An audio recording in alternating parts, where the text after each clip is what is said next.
Hi students, my self के Yadav, team chemistry. बच्चों, आज अपन नीट 2025 नीट 2025 का केमिस्ट्री का पेपर सॉल्यूशन करते हैं और ये साल का लास्ट दिन भी है। इसके बाद में आपकी नेक्स्ट ईयर यानी 2026 आ जाएगी। तो अपन वन बाय वन क्वेश्चंस के अपन डिस्कस करते हैं कि आपकी एग्ज़ाम में जो बच्चे डॉक्टर बनना चाहते हैं उनके एग्ज़ाम में किस प्रकार के क्वेश्चंस नीट एग्ज़ाम में केमिस्ट्री से रिलेटेड प्रॉब्लम पूछी जाती है। तो बच्चों, फर्स्ट क्वेश्चन आया था नीट में। सबसे पहले आपको कुछ इन्फॉर्मेशन दे देता हूँ कि आपकी एग्ज़ाम में केमिस्ट्री में किस प्रकार की प्रॉब्लम आती है। केमिस्ट्री में अगर बात करता हूँ मैं बच्चों, नीट 2025 अगर मैं इसका डिस्कस करना चाहूँ तो नीट 2025 में आपके केमिस्ट्री में बच्चों टोटल जो नीट की एग्ज़ाम होती है उसमें 180 क्वेश्चंस आते हैं, जिसमें 45 क्वेश्चन केमिस्ट्री के, 45 फिजिक्स के और 45 बॉटनी जूलॉजी के। तो इस प्रकार से एक क्वेश्चन 4 नंबर का होता है, तो 180 गुणा 4 करोगे तो 720 का पेपर टोटल होता है। केमिस्ट्री में 45 क्वेश्चंस आते हैं, ठीक है। 45 गुणा 4 करोगे तो 180 का आपका केमिस्ट्री का पेपर होता है, ठीक है। उसमें केमिस्ट्री में बच्चों 3 पोर्शन होते हैं, केमिस्ट्री के 3 पोर्शन होते हैं, जिसमें फिजिकल केमिस्ट्री होती है, जिससे लगभग अपने 16 क्वेश्चन फिजिकल केमिस्ट्री से नीट 2025 में पूछे हुए हैं, ठीक है। इसके बाद में इनऑर्गेनिक केमिस्ट्री का वेटेज काफ़ी कम था, क्योंकि इनऑर्गेनिक केमिस्ट्री में बच्चों सिलेबस आपके नीट के पॉइंट व्यू से सिलेबस कम कर दिया। जिसमें सिलेबस कम होता है तो नो डाउट उसमें नंबर ऑफ क्वेश्चंस भी अपने कम ही पूछे जाते हैं। तो इनऑर्गेनिक केमिस्ट्री से अपने लगभग 12 क्वेश्चन इनऑर्गेनिक केमिस्ट्री से नीट 2025 में पूछे गए थे। इसके बाद में ऑर्गेनिक केमिस्ट्री की बात करता हूं तो 17 क्वेश्चंस अपने ऑर्गेनिक केमिस्ट्री से नीट 2025 में पूछे हुए थे। अगर मैं पेपर की बात करूं कि सर पेपर किस लेवल का पेपर था, नीट 2025 में केमिस्ट्री का पेपर काफ़ी आसान क्वेश्चन था। बहुत आसान क्वेश्चंस आपकी एग्जाम में पूछे हुए थे। अपन वन बाय वन क्वेश्चंस की सोल्व करते हैं, one by one questions upon solve करते हैं, ठीक है। इसमें अपन फर्स्ट क्वेश्चंस की बात करते हैं। फर्स्ट क्वेश्चंस किस प्रकार का क्वेश्चंस आपकी एग्जाम में पूछा हुआ था। केमिस्ट्री का फर्स्ट क्वेश्चंस क्या बोलता है बच्चों, देखो मैं क्वेश्चंस लिख देता हूं और उसके अकॉर्डिंग फिर आपको आंसर बताना है। क्वेश्चंस आया था प्रिडिक्ट द मेजर प्रोडक्ट फी in the following sequence of reactions. आपके पास में कोई एक रिएक्शन दे रखी है, आपके पास में ये इस प्रकार की रिएक्शंस दे रखी है, ठीक है बच्चों। आपके पास में ये इस प्रकार की रिएक्शंस दे रखी है। इस रिएक्शंस को अपन मल्टीपल स्टेप में सोल्व करते हैं। ये अपने पास में अनसिमेट्रिकल एल्कीन दे रखी है, इसमें 3 रिएजेंट यूज किए हुए हैं। फर्स्ट रिएजेंट देखो क्या दे रखा है, फर्स्ट रिएजेंट दे रखा है इसमें HBr और बेंजोइल पर ऑक्साइड, ठीक है। ये फर्स्ट रिएजेंट तो ये दे रखा है। सेकंड रिएजेंट आपके पेपर में आया था, इसकी रिएक्शन फिर केसीएन से कराते हैं और लास्ट थर्ड स्टेप में इसकी रिएक्शंस बच्चों अपन सोडियम मरकरी और एथेनॉल के साथ में करवाते हैं। सोडियम मरकरी और एथेनॉल के साथ में करवाते हैं। तो अपने को पूछा था फाइनल प्रोडक्ट फी क्या बनेगा, इसमें फाइनल प्रोडक्ट फी क्या बनेगा। ये क्वेश्चंस जब आप क्लास 12th करते हो उसमें एक चैप्टर दे रखा है हेलो एल्केन और हेलो एरिन्स, उस चैप्टर की एनसीईआरटी से ये क्वेश्चंस लिया हुआ है, ठीक है। एनसीईआरटी के इंडेक्स में ये क्वेश्चंस दे रखा है। जब आप इसमें ये फर्स्ट रिएजेंट यूज करते हो इस अनसिमेट्रिकल एल्कीन में जब आप ये फर्स्ट रिएजेंट यूज करते हो HBr और बेंजोइल पेरोक्साइड। अब इसकी स्ट्रक्चर बता देता हूं मैं। बेंजोइल पेरोक्साइड की स्ट्रक्चर होती है PHC डबल बॉन्ड इसकी स्ट्रक्चर बता देता हूँ बच्चों मैं आपको। PH C double bond O, oxygen के बीच में प्रॉक्सी बॉन्ड प्रेजेंट होते हैं, उसको एक प्रकार से प्रॉक्सी बोलते हैं। ये एक प्रकार से बेंजोइल प्रोक्साइड होती है, ठीक है। इसके अलावा देखो, ये तो आपकी एग्जाम में दिया हुआ आया था।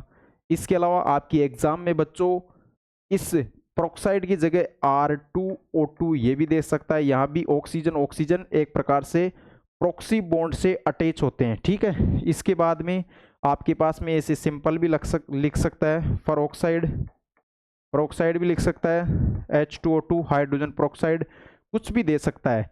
इसको एक चीज देखो आप, एक चीज मैं आपको बता देता हूं, HBr और पेरोक्साइड दिखते ही मेरे माइंड में एक चीज आती है कि ये एंटी मार्कोनिक ऑफ नियम के अकॉर्डिंग ये क्वेश्चन सोल्व होगा। इसको बच्चों खरास इफेक्ट भी बोलते हैं। आपकी एग्जाम में खरास इफेक्ट के नाम से भी ये क्वेश्चन दे सकता है, ठीक है। HBr और बेंजोल पेरोक्साइड दिखते ही मेरे दिमाग में एक चीज ये आ जाती है कि इसमें H प्लस होता है, इसमें ये H पॉजिटिव होता है और Br नेगेटिव होता है। तो दिमाग में HBr और पेरोक्साइड दिखते ही मेरे माइंड में आएगा कि अनसिमेट्रिकल एल्कीन है। इसमें नेगेटिव पार्ट एक प्रकार से वहां जाके अटैच होता है बच्चों जहां पे नंबर ऑफ हाइड्रोजन मैक्सिमम होते हैं। यहाँ हाइड्रोजन के नंबर चेक करोगे तो 0 है और यहाँ हाइड्रोजन के नंबर 1 है। तो नेगेटिव पार्ट वहां जाके अटैच होता है बच्चों जहां पे नंबर ऑफ हाइड्रोजन मैक्सिमम होते हैं, ठीक है। जहां पे नंबर ऑफ हाइड्रोजन मैक्सिमम होंगे वहां पे इस Br को आप जोड़ दो। और एक चीज ये भी हमेशा मेरी याद रखना, एक चीज ये याद रखना कि जो मार्कोनिकोव नियम और एंटी मार्कोनिकोव नियम ये हमेशा अनसिमेट्रिकल एल्कीन पे लागू होते हैं बेटा जी। अनसिमेट्रिकल एल्कीन के अलावा सिमेट्रिकल एल्कीन में मार्कोनिकोव नियम और एंटी मार्कोनिकोव नियम फॉलो नहीं होते, ठीक है। क्योंकि उसमें तो अपन हाइड्रोजन के नंबर सेम आ गए, उसमें तो अपन नेगेटिव पार्ट को और पॉजिटिव पार्ट को कहीं भी अटैच कर सकते हैं। लेकिन अगर आपके पास में अनसिमेट्रिकल एल्कीन दे रखी है तो वहां पे एक प्रकार से मार्कोनिकोव नियम और एंटी मार्कोनिकोव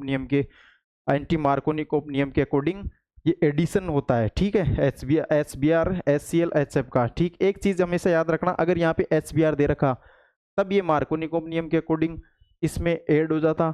एक चीज और बता देता हूं मैं, HBr पेरोक्साइड के साथ में एंटी मार्कोनिकोव नियम देता है। क्यों? क्योंकि HBr के दोनों प्रोसेस एक्सोथर्मिक होते हैं। HCl ये रिएक्शंस मार्कोनिकोव नियम के अकॉर्डिंग देता है, HI भी मार्कोनिकोव नियम के अकॉर्डिंग देता है, क्योंकि उसमें एक प्रोसेस ही एक्सोथर्मिक होती है, बाकी तो एक एंडोथर्मिक होता है, ठीक है। काफी आसान क्वेश्चन है। HBr और बेंजोइल पेरोक्साइड, तो Br वहां जाके जुड़ेगा वहां जहां पे नंबर ऑफ हाइड्रोजन मैक्सिमम होते हैं, ठीक है। यहाँ Br जुड़ गया।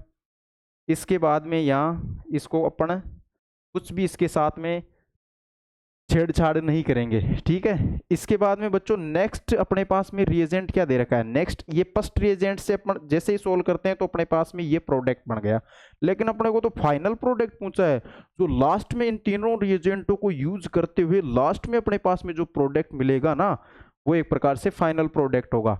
अब इसकी रिएक्शंस अपन बच्चों KCN के साथ में करवा देते हैं। ये भी आपकी जब क्लास 12th करते हो NCERT हेलो एल्केन और हेलो एरिन चैप्टर में दे रखा है कि KCN एक प्रकार से आयनिक नेचर का होता है और ये इसमें K+ होता है और Cn- होता है। अगर यहाँ पे बच्चों आपके साथ में AgCN भी दे सकता, AgCN भी दे सकता है। AgCN एक प्रकार से कोवलेंट नेचर का होता है, उसमें NC जुड़ता है और इसमें Cn जुड़ता है। उसमें अगर NC जुड़ेगा तो उसमें 2 डिग्री अमीन बनेगी और अगर Cn जुड़ता है तो उसमें 1 डिग्री अमीन बनेगी जब इसका अपन रिडक्शंस करवाते हैं सोडियम मरकरी और एथेनॉल के साथ में। तो इसका जैसे इस सेकंड रिएजेंट को अपन यूज करते हैं, सेकंड रिएजेंट को, तो सेकंड रिएजेंट को यूज करने पे अपने पास में बच्चों ये बन गया Cn और इसको बोलते हैं CH3।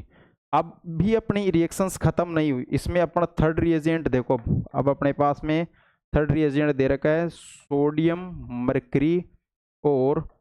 मरकरी और एथेनॉल C2H5OH, इसको बोलते हैं मेंडियस रिडक्शंस। अगर आपके पास में कहीं एरो पे ऐसा लिखा हुआ मिल जाए कि सोडियम मरकरी और एथेनॉल, इसको बोलते हैं बच्चों मेंडियस रिडक्शंस। मेंडियस रिडक्शंस बोलते हैं, इसको बोलते हैं मेंडियस रिडक्शंस। अब सर इस मेंडियस रिडक्शंस का काम क्या होता है? ये सिंपल मेंडियस रिडक्शन इस साइनाइड का सिंपल रिडक्शंस करता है और कुछ नहीं करता। मेंडियस रिडक्शंस का काम होता है इस साइनाइड का सिंपल रिडक्शंस करना, ठीक है।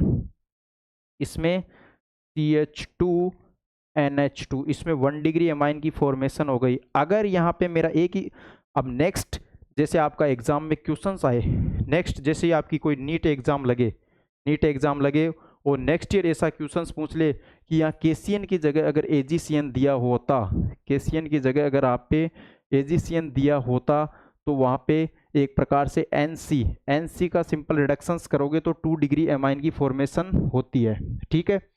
ये क्वेश्चन नीट में आया हुआ है बच्चा, क्वेश्चन है नीट 2025 में ऐसा क्वेश्चन आया था। अगर मैं इस क्वेश्चन की बात करूं तो ये बहुत आसान क्वेश्चन है, बस इसमें आपको पता होना चाहिए इन रिएजेंटों के क्या काम होते हैं। बस इन रिएजेंटों के आपको काम पता होने चाहिए कि इन रिएजेंटों के क्या काम होते हैं। एनसीईआरटी में काफ़ी आसान क्वेश्चन है, बहुत बार एग्जामों में भी ये क्वेश्चन आ चुके।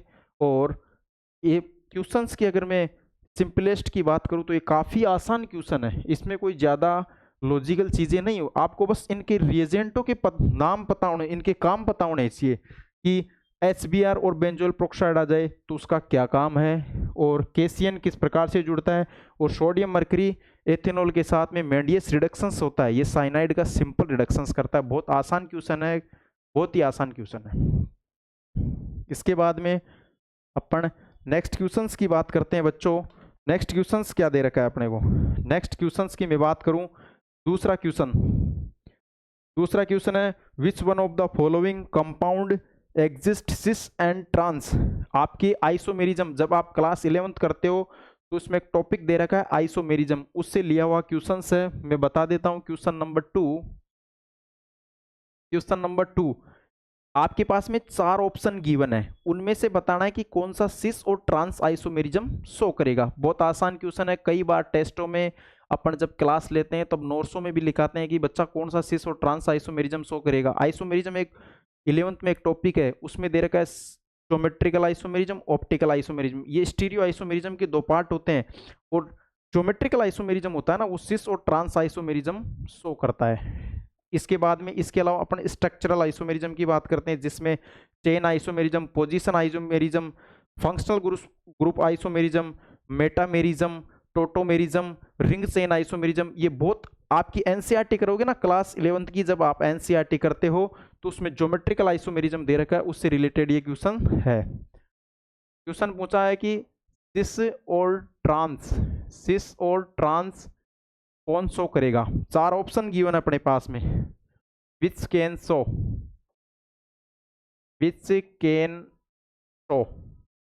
यानी सिस और ट्रांस आइसोमेरिज्म कौन शो करेगा। 4 ऑप्शन गिवन है। फर्स्ट ऑप्शन गिवन है बच्चों, फर्स्ट ऑप्शन गिवन है, मैं ऑप्शन लिख देता हूं कौन कौन से ऑप्शन है। पेंट वन इन, ये तो फर्स्ट ऑप्शन गिवन है, ठीक है।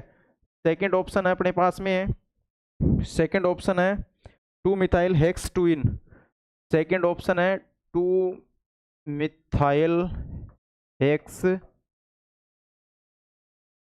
2 इन, ये सेकंड ऑप्शन है।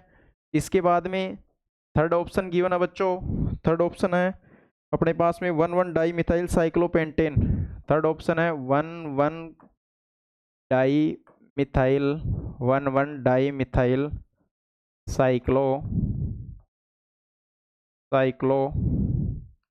1,1 डाई मिथाइल साइक्लोप्रोपेन, ये थर्ड ऑप्शन है अपने पास में। इसके बाद में फोर्थ ऑप्शन गिवन है बच्चों अपने पास में। फोर्थ ऑप्शन क्या दे रखा है, 1,2 di methyl 1,2 di methyl 1,2 di methyl cyclohexane, ये अपने पास में फोर्थ ऑप्शन गिवन है।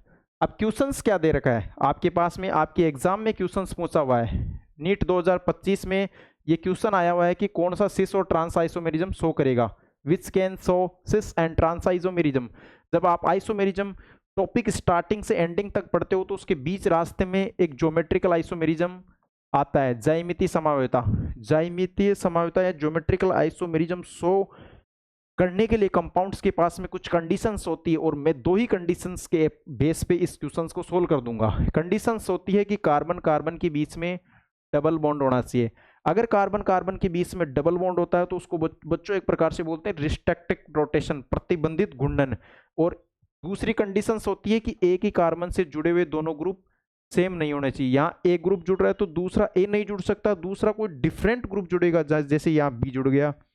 या एक ही कार्बन से जुड़े हुए दोनों ग्रुप सेम नहीं होने चाहिए, ये ज्योमेट्रिकल आइसोमेरिज्म शो करेगा। ये तो इसकी कंडीशंस है। और अगर सेम ग्रुप सेम साइड में आ जाते हैं, जैसे यहाँ पे ये सेम ग्रुप सेम साइड में आ जाते हैं, सेम ग्रुप सेम साइड में आ जाते हैं तो इसको बोलते हैं बच्चों सिस। और सेम ग्रुप अगर अपोजिट या विपरीत दिशा में आ जाते हैं, सेम ग्रुप अपोजिट या विपरीत दिशा में आ जाते हैं तो उसको बोलते हैं ट्रांस। ऐसा क्वेश्चंस है, ज्योमेट्रिकल आइसोमेरिज्म से रिलेटेड क्वेश्चंस है। ठीक है, ज्योमेट्रिकल आइसोमेरिज्म से रिलेटेड ये क्वेश्चंस है, ज्योमेट्रिकल आइसोमेरिज्म से रिलेटेड क्वेश्चंस है। अब मैं समझा देता हूं आपको।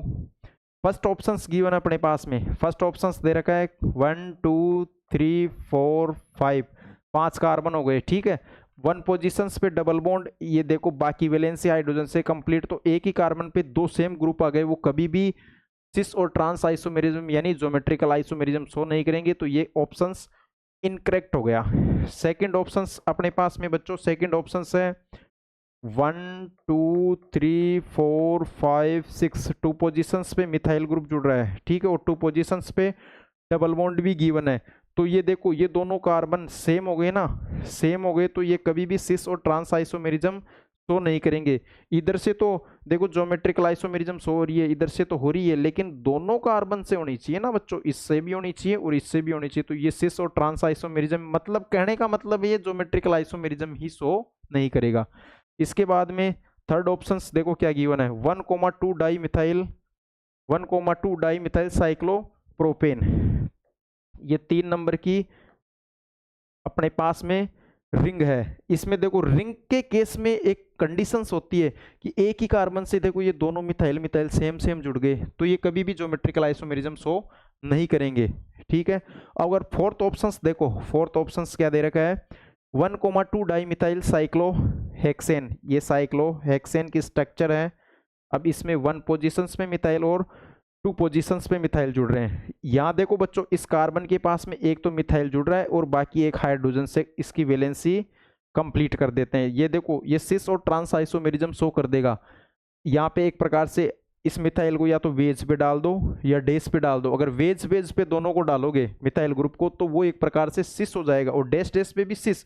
अगर वेज और डेस पे दोनों को डालते हैं तो एक प्रकार से ट्रांस आइसोमेरिज्म होता है। ठीक है, तो ये बच्चों एक प्रकार से अपना fourth option will be correct. क्यों? क्योंकि इसमें सिस और ट्रांस आइसोमेरिज्म इस रिंग या वलय के सापेक्ष ये कंपाउंड्स अटैच हैं वो शो कर देंगे। तो ये क्वेश्चंस काफी आसान क्वेश्चन है। ऐसे क्वेश्चन अपन टेस्टों में करवाते हैं, ऐसे क्वेश्चन अपन टेस्टों में भी करवाते हैं, और अपनी जो कॉमन प्रैक्टिस रहती है, कॉमन प्रैक्टिस रहती है उसमें भी इस प्रकार के क्वेश्चंस अपन सोल्व करवाते हैं। तो मेरे हिसाब से ये क्वेश्चंस कोई ज़्यादा हाईफाई मामले का क्वेश्चंस नहीं है बच्चों, ये काफ़ी आसान क्वेश्चन है।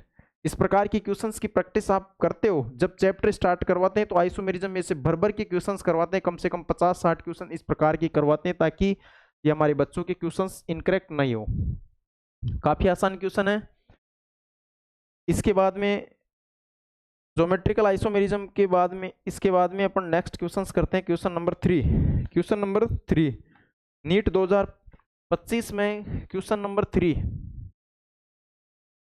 क्वेश्चन नंबर 3, क्वेश्चन नंबर 3 क्या बोलता है बच्चों? देखो 3 क्वेश्चन क्या आया था, which one of the following reactions does not give benzene as the product. ये आपकी जब आप क्लास 11th करते हो, जब आप क्लास 11th करते हो तो उसमें ऑर्गेनिक का एक बहुत आसान सा चैप्टर है हाइड्रोकार्बन। हाइड्रोकार्बन जब आप स्टार्ट करते हो तो उसमें 4 ही आपको यूनिट्स की स्टडी करनी होती है। एक होता है एल्केन, एक होता है एल्कीन, एक होता है एल्काइन और एक होता है एरोमेटिक कंपाउंड। तो ये लास्ट वाले पोर्शन से ये क्वेश्चंस बना हुआ है, लास्ट वाले पोर्शन से ये क्वेश्चंस लिया हुआ है। एरोमेटिक कंपाउंड से ये क्वेश्चन लिया हुआ है कि अपने को दे रखा है does not, does not product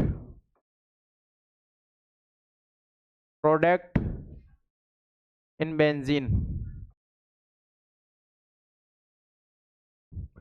does not product in benzene. अपने पास में 4 ऑप्शंस गिवन है, उनमें से क्वेश्चंस पूछा हुआ है कि कौन सा बेंजीन उत्पाद या प्रोडक्ट नहीं देगा, ऐसा क्वेश्चंस है। Does not product in benzene यानी रिएक्टेंट का फाइनल प्रोडक्ट बेंजीन नहीं होना चाहिए, ऐसा क्वेश्चन है। काफी आसान क्वेश्चन है, जब आप क्लास 11th करते हो उसमें हाइड्रोकार्बन एक चैप्टर दे रखा है, क्लास 11th करते हो उसमें हाइड्रोकार्बन चैप्टर में लास्ट वाला जो एरोमेटिक कंपाउंड है वहां पे एनसीईआरटी में बहुत बाकायदे लिखी हुई है बेंजीन की प्रिपरेशन मेथड है, बेंजीन बनाने की जो मेथड है उसमें ये रिएक्शंस लिखी हुई है और एग्जामिनर ने डायरेक्ट आपके एग्जाम में दे दिया। फर्स्ट ऑप्शन है अपना, फर्स्ट ऑप्शन इस प्रकार का था। ये क्वेश्चंस पहले भी कई बार एग्जामों में पूछा हुआ है, पहले भी बहुत एग्जाम में बहुत बार ये क्वेश्चंस आ गया। इस रिएक्शंस का नाम लेके भी पूछ लेता है और इसमें जो अपना रिएजेंट होता है उसका नाम भी लेके पूछ लेता है। इसको वो इसकी रिएक्शंस सोडा लाइम के साथ में करा रखी है। सोडियम बेंजोइड इसकी रिएक्शंस अपना सोडा लाइम के साथ में करा रखी है, ठीक है। जैसे ही सोडा लाइम एक प्रकार से NaOH और CaO का मिक्सर होता है। सोडा लाइम में क्या क्या प्रेजेंट होते हैं, सोडियम हाइड्रोक्साइड और कैल्शियम ऑक्साइड का मिक्सचर होता है बच्चों, ठीक है। और आपके एग्जाम में क्वेश्चंस ऐसे भी पूछ सकता है कि NaOH और CaO का रेशो क्या होता है, तो ये एक प्रकार से 3:1 में प्रेजेंट होते हैं, ठीक है। इसमें ये NaOH एक प्रकार से Na2CO3 के रूप में रिमूव हो जाता है, तो ये Na2CO3 सोडियम कार्बोनेट के रूप में रिमूव हो जाता है और ये हाइड्रोजन एक प्रकार से इस बेंजीन पे जाके अटैच हो जाता है, तो इसका प्रोडक्ट तो बच्चों अपने पास में बेंजीन बन गया।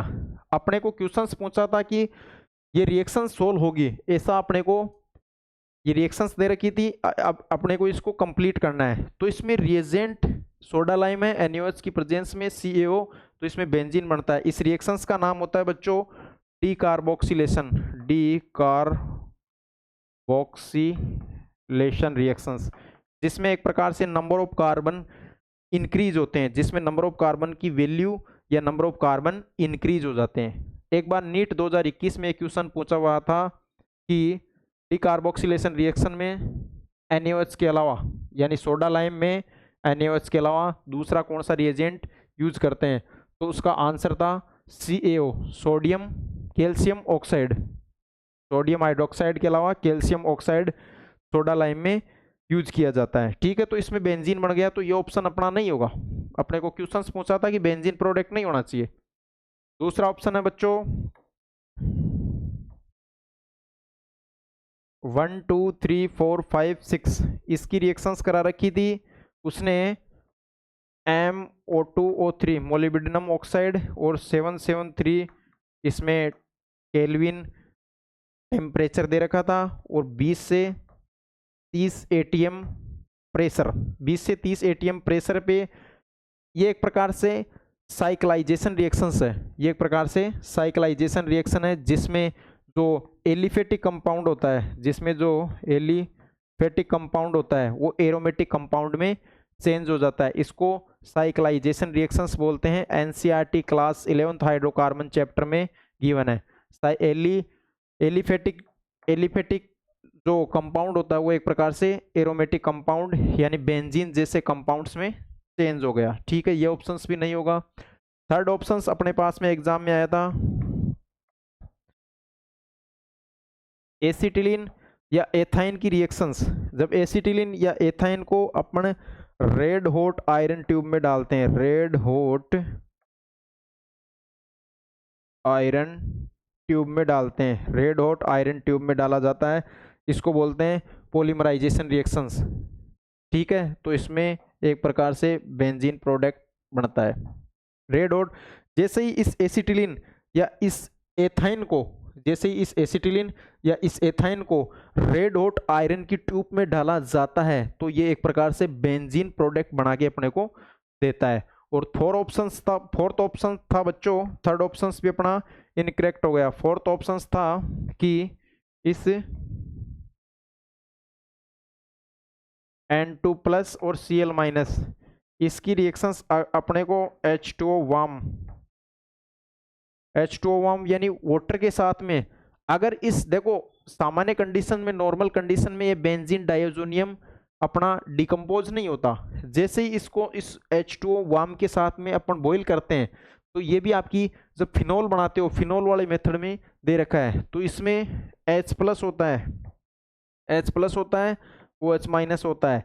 ये N2 एक प्रकार से गुड लिविंग ग्रुप होता है, तो ये नाइट्रोजन की फॉर्म में रिमूव हो जाता है और ये H इस HCl के साथ में जुड़ के HCl रिमूव हो जाता है और ये OH इस रिंग से अटैच हो जाता है, इस रिंग से अटैच हो जाता है, तो ये एक प्रकार से फिनोल की फॉर्मेशन हो गई। इसमें बच्चों एक प्रकार से बेंजीन ना बन के अपने को प्रोडक्ट फिनोल प्राप्त हो गया। ठीक है, बेंजीन न बन के इसमें फिनोल प्रोडक्ट प्राप्त हो गया।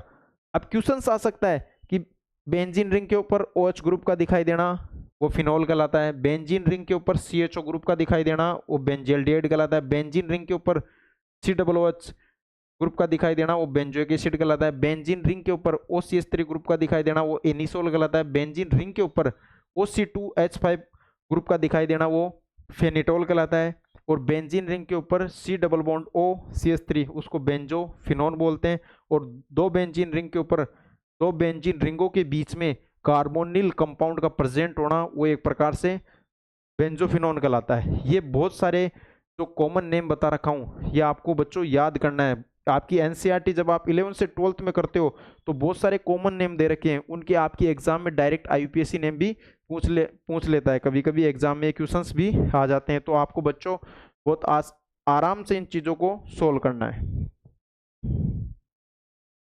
इसके बाद में अपन बात करते हैं क्वेश्चन नंबर 4 की। क्वेश्चन नंबर 4 क्या दे रखा है? 4th क्वेश्चन गिवन है अपने पास में। क्वेश्चन नंबर 4, क्वेश्चन नंबर 4 कहाँ से आया हुआ है? मैं इस क्वेश्चंस का आइडिया आपको दे देता हूं। The correct order of decreasing acidity of the following aliphatic acid. अपने को जो एलिफेटिक एसिड दे रखे हैं, एलिफेटिक एसिड दे रखे हैं, उनका अपने को एसिडिक स्ट्रेंथ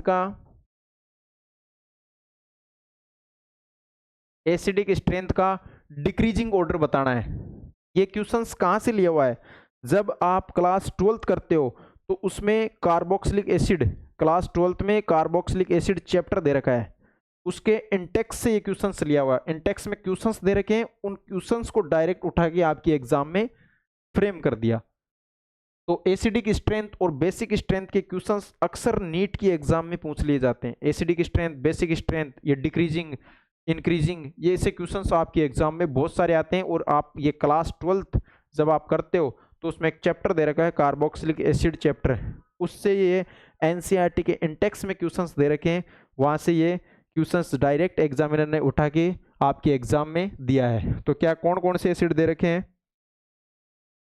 इस प्रकार के सीक्वेंस दे रखा है, मैं लिख देता हूं।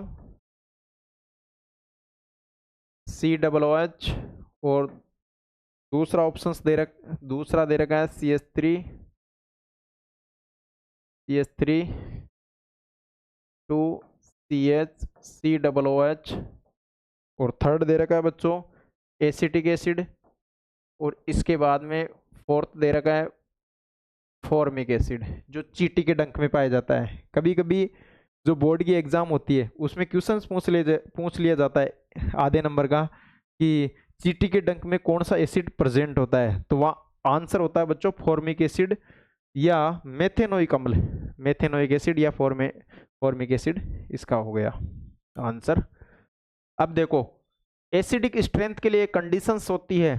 एसिडिक स्ट्रेंथ, अम्लीय सामर्थ्य, अच्छा एसिड वो होगा, एसिडिक स्ट्रेंथ डायरेक्टली प्रोपोर्शनल होता है इलेक्ट्रॉन विड्रॉइंग ग्रुप के। एसिडिक स्ट्रेंथ किसके डायरेक्टली प्रोपोर्शनल होता है?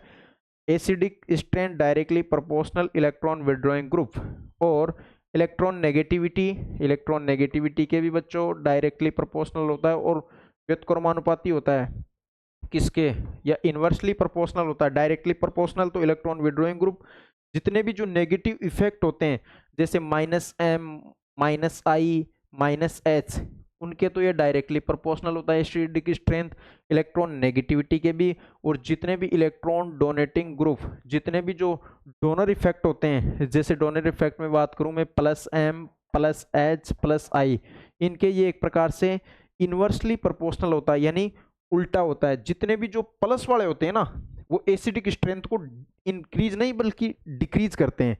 जितने भी जो प्लस वाले इफेक्ट वाले ग्रुप वाले अटैच होते हैं ना, जो जिनका प्लस इफेक्ट होता है, वो एसिडिक स्ट्रेंथ को बच्चों डिक्रीज करते हैं। जैसे कि अब देखो इसमें इसका करेक्ट ऑर्डर क्या हो जाएगा, आप ऑप्शन मैच कर लेना, मैं डायरेक्ट लिख देता हूं करेक्ट ऑर्डर। सबसे ज्यादा तो होता है फॉर्मिक एसिड का, सबसे ज्यादा होता है फॉर्मिक एसिड, ये सबसे ज्यादा इसका acidic strength order of acidic strength, सबसे ज्यादा फॉर्मिक एसिड, फिर इसके बाद में एसिटिक एसिड। इसका फॉर्मिक एसिड से कम क्यों होता है, इसके पीछे रीजन बताता हूं मैं।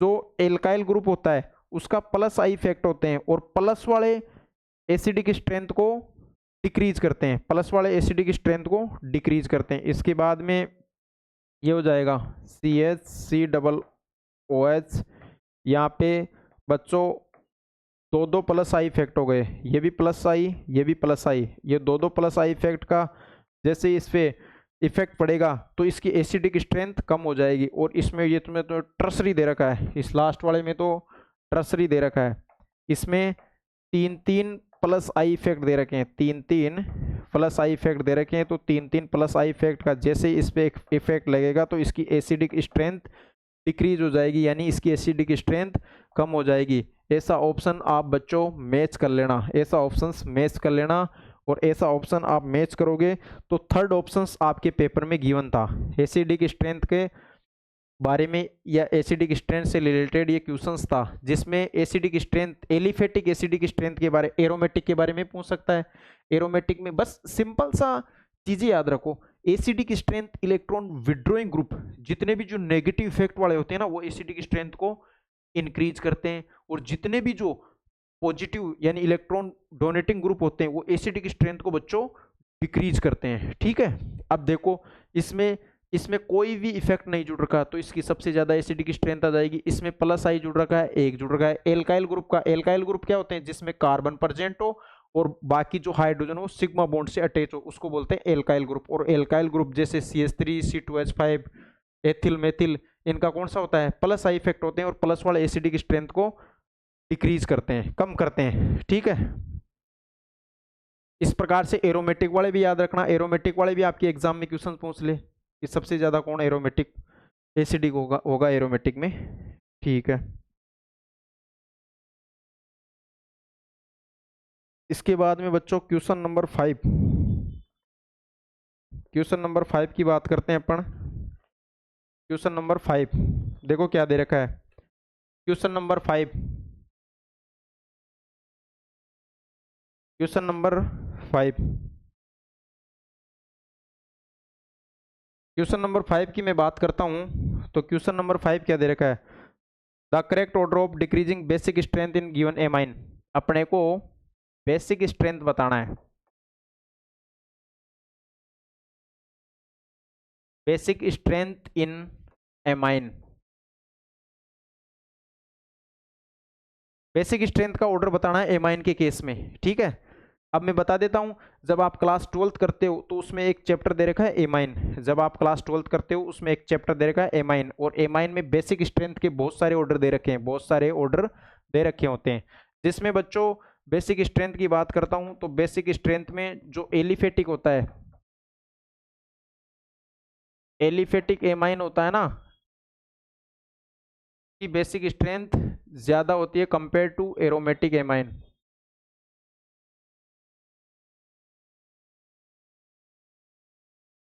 एलिफेटिक एमाइन की बेसिक स्ट्रेंथ ज़्यादा होती है कंपेयर टू एरोमेटिक एमाइन। क्यों? क्योंकि जो एरोमेटिक बेस क्या होता है, सबसे पहले तो पता ही ये होना चाहिए ना कि बेस क्या होता है बच्चों। अच्छा बेस वो होता है जो लोन पेयर को डोनेट करे और उसका लोन पेयर रेजोनेंस में पार्टिसिपेट नहीं होना चाहिए। अब इस एरोमेटिक रिंग में इस नाइट्रोजन के पास में देखो बच्चों लोन पेयर तो प्रेजेंट है, लेकिन वो एक प्रकार से रेजोनेंस में बिजी है। तो रेजोनेंस में बिजी है तो वो एक प्रकार से अच्छा बेस नहीं हो सकता। वो तो एक प्रकार से इस रिंग को अपना लोन पे डोनेट करके इस रिंग की एक्टिविटी बढ़ा रहा है, तो उसकी लाइफ तो पहले से ही सेटलमेंट है, तो ये डोनेट क्यों करना चाहेगा। और दूसरी कंडीशन ये सुनो, अगर आपके पास में कहीं मिथाइल ग्रुप जुड़े होते हैं और उसमें एमीन की आपको, अगर एमीन का आपके पास में बेसिक स्ट्रेंथ का ऑर्डर पूछे तो 213 ट्रिक कर देना। और अगर आपके पास में कहीं C2H5 दे रखा होता है, एथिल ग्रुप जुड़ा होता है, तब आप उसको ट्रिक कर देना 231। ये एमाइन का बेसिक स्ट्रेंथ का ऑर्डर है बच्चों, ठीक है। एमाइन की बेसिक स्ट्रेंथ का ऑर्डर दे रखा है। अगर आपके पास में कभी गैसीय फॉर्म में पूछे, गैसीय माध्यम में, गैसीय मीडियम में एमाइन का बेसिक स्ट्रेंथ का ऑर्डर बताइए, तो आप 3 डिग्री एमाइन सबसे ज्यादा बता देना, फिर 2 डिग्री, फिर 1 डिग्री, ठीक है। इस प्रकार से इस क्वेश्चंस को सोल्व करना है। ये एक्वस मीडियम में दे रखा है, ये जलीय माध्यम में या एक्वस मीडियम में एमाइन का बेसिक स्ट्रेंथ का ऑर्डर गिवन है। अब मैं ऑप्शंस के अकॉर्डिंग क्वेश्चंस को सोल्व करता हूं। सबसे पहले अपने पास में दे रखा है एन इथाइल, ऐसा ऑप्शंस दे रखा है N ethyl with N amine. दूसरा ऑप्शंस गिवन है बच्चों इथेन अमाइन, इथेन एमाइन। और थर्ड ऑप्शंस गिवन है बच्चों बेंजीन अमाइन। और फोर्थ ऑप्शन है एन मिथाइल एनिलीन, एन, ये फोर्थ ऑप्शन है एन मिथाइल एनिलीन। ऐसा आपके एग्जाम के पेपर में पूछा हुआ है। अब देखो इसकी स्ट्रक्चर को ओपन कर लो आप, इसको बोलते हैं एन इथाइल। एन इथाइल का मतलब हो गया CH3 CH NH CH2 CH3, ये 2 डिग्री एमाइन हो गया, ठीक है। ये 2 डिग्री एमाइन सबसे ज़्यादा बेसिक नेचर का होता है, ठीक है। इसके बाद में इसका देखो, इसको ओपन करके लिखोगे आप CH3 CH2 NH2, ये 1 डिग्री एमाइन हो गई, ठीक है। इसकी बेसिक स्ट्रेंथ 2 डिग्री एमाइन से कम होती है। देखो ये ट्रिक लगाएगी ना, ये एथिल ग्रुप जुड़ रहा है, इथाइल ग्रुप के साथ में 2 डिग्री एमाइन सबसे ज़्यादा होती है। फिर इसके बाद में 3 डिग्री वाला कहीं नहीं दे नहीं रखा इन ऑप्शंस में, फिर ये 1 डिग्री एमाइन। फिर देखो बच्चों ये इसका नंबर आ जाएगा,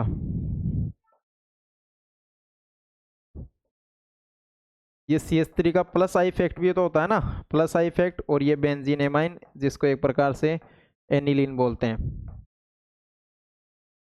ये अपना लोन पेयर इस रिंग को डोनेट कर रहा है, तो इस रिंग को डोनेट कर रहा है तो ये अच्छा बेस नहीं हो सकता। ये रिंग को अपना लोन पेयर डोनेट करके इस रिंग की एक्टिविटी को बढ़ा रहा है, यानी स्टेबिलिटी को बढ़ा रहा है। दुनिया में अगर कोई आदमी स्टेबल है तो बच्चा वो कभी भी अपना कुछ भी स्टेबिलिटी को अपने को डोनेट नहीं करना चाहेगा। जैसे ये दुनिया में स्टेबल है, ये दुनिया में स्टेबल है, तो ये बताओ अपना लोन पे डोनेट करना चाहेगा क्या? नहीं करना चाहेगा बच्चों, नहीं करना चाहेगा। इसका प्लस आई इफेक्ट, एक चीज और बता देता हूँ, बेसिक स्ट्रेंथ होती है वो प्लस एम प्लस आई प्लस एच के डायरेक्टली प्रोपोर्शनल और इनवर्सली प्रोपोर्शनल होता है इलेक्ट्रॉन विड्रॉइंग ग्रुप के। इसको ये जितने भी होते हैं ये एक प्रकार से इलेक्ट्रॉन डोनेटिंग ग्रुप होते हैं, और इनवर्सली प्रोपोर्शनल होता है इलेक्ट्रॉन विड्रॉइंग ग्रुप के, जिसमें माइनस एम माइनस आई और माइनस एच होता है, ठीक है। इस प्रकार से ये 2 डिग्री एमाइन सबसे ज़्यादा बेसिक होता है, क्योंकि इसके पास में दो दो प्लस आई इफेक्ट दे रखे होते हैं। अब क्वेश्चन से ऐसा पूछता है 3 डिग्री क्यों नहीं, वो वहाँ भाई बच्चा स्टेरिक इंटरेस्ट आ जाती है, वो अलग कंसेप्ट पे है।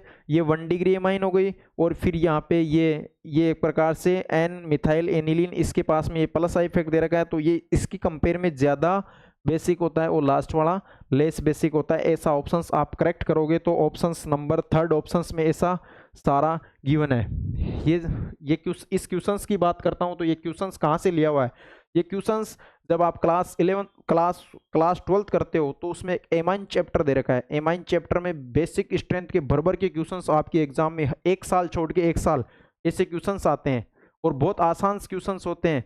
एमाइन चैप्टर में फिक्स कंसेप्ट पे क्वेश्चंस आते हैं, जैसे उसमें कुछ तो रिएक्शंस दे रखी है, कार्बिल एमाइन टेस्ट के बारे में दे रखा है, एक हाफमान ब्रोमाइड डिग्रेडेशन रिएक्शंस दे रखी है, और इसमें एक गाटरमान रिएक्शंस भी दे रखी है, सेंडमाइर रिएक्शंस दे रखी है, और हिंसबर्ग रिएजेंट इस बार नीट 2026 में हिंसबर्ग रिएजेंट से क्वेश्चंस आ सकता है।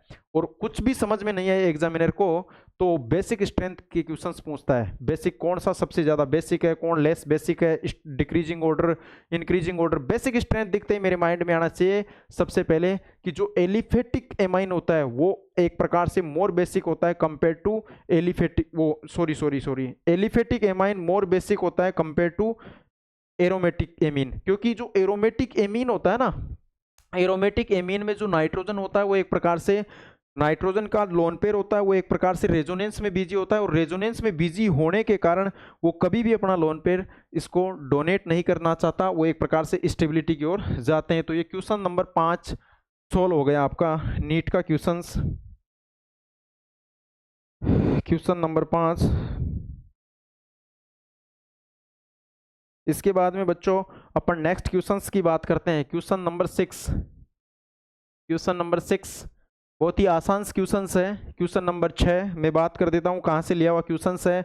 जब आप क्लास 12th करते हो तो आपकी एनसीईआरटी में कुछ दे रखा है विटामिन के बारे में, विटामिन बायोमोलिक्यूल चैप्टर है, बायोमोलिक्यूल चैप्टर में विटामिन से रिलेटेड क्वेश्चंस हर साल या एक साल छोड़ के एक साल ये क्वेश्चंस विटामिन से रिलेटेड क्वेश्चंस पूछता है। और विटामिन में क्या क्वेश्चंस आता है, या तो उनका बच्चों केमिकल नेम, या उनकी डेफिशिएंसी से कौन सी डिजीज होती है, the deficiency of vitamin in disease, vitamin की कमी से कौन सी बीमारी होती है, ये 2 ही क्वेश्चंस पूछता है। और कभी आपसे क्वेश्चन पूछ ले कौन सा वाटर में सोल्यूबल विटामिन है, तो वाटर में soluble vitamin water soluble vitamin होता है बी और सी, ये याद रखना। और फैट सोल्यूबल, फैट या वसा में सोल्यूबल विटामिन की बात करें तो ये फैट सोल्यूबल विटामिन है, ठीक है। विटामिन के केमिकल नेम पूछता है कि विटामिन ए का केमिकल नेम क्या है, और विटामिन बी1 की कुछ सब यूनिट भी दे रखी है। टोटल विटामिन 6 होते हैं, जिसमें बी विटामिन होता है उसकी सब यूनिट होती है। विटामिन का क्वेश्चन नीट 2026 में आएगा या 27 में आएगा, कंटिन्यू एक साल छोड़ के एक साल विटामिन से रिलेटेड क्वेश्चंस पूछा जाता है। बहुत आसान क्वेश्चन होते हैं, अपने को बस इनका चीज़ों के बारे में इंफॉर्मेशन का पता होना चाहिए। अपने पास में ये लिस्ट मैच करने के लिए बोला था, ये लिस्ट फर्स्ट हो गई और ये हो गई एक प्रकार से लिस्ट सेकंड, जिसमें यहाँ तो बच्चों देखो आपके पास में क्या दे रखा था, नेम ऑफ विटामिन, और सेकंड लिस्ट में दे रखा था अपने पास में डेफिशिएंसी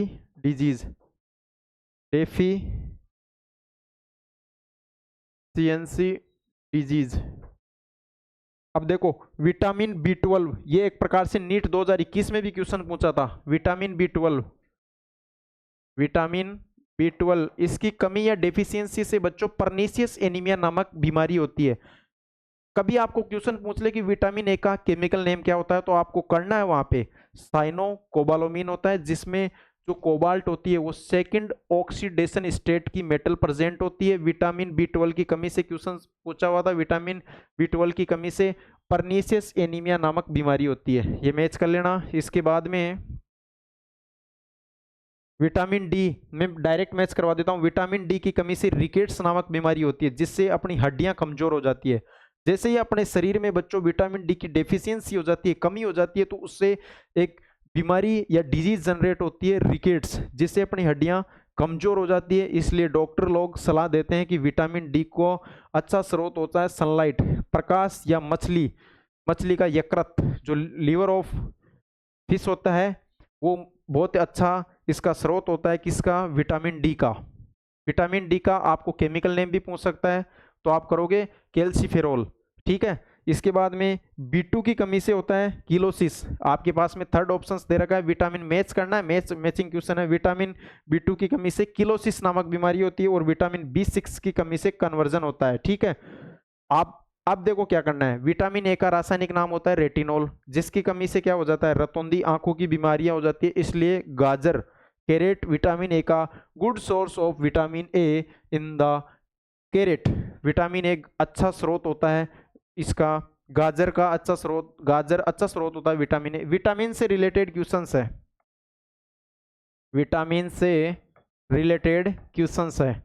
अब मैं आपको एक चीज बता देता हूं, विटामिन का केमिकल नेम कभी भी आपका गलत नहीं होगा। एक ट्रिक याद कर लेना, मेरी एक ट्रिक बताता हूं मैं आपको विटामिन के केमिकल नेम की।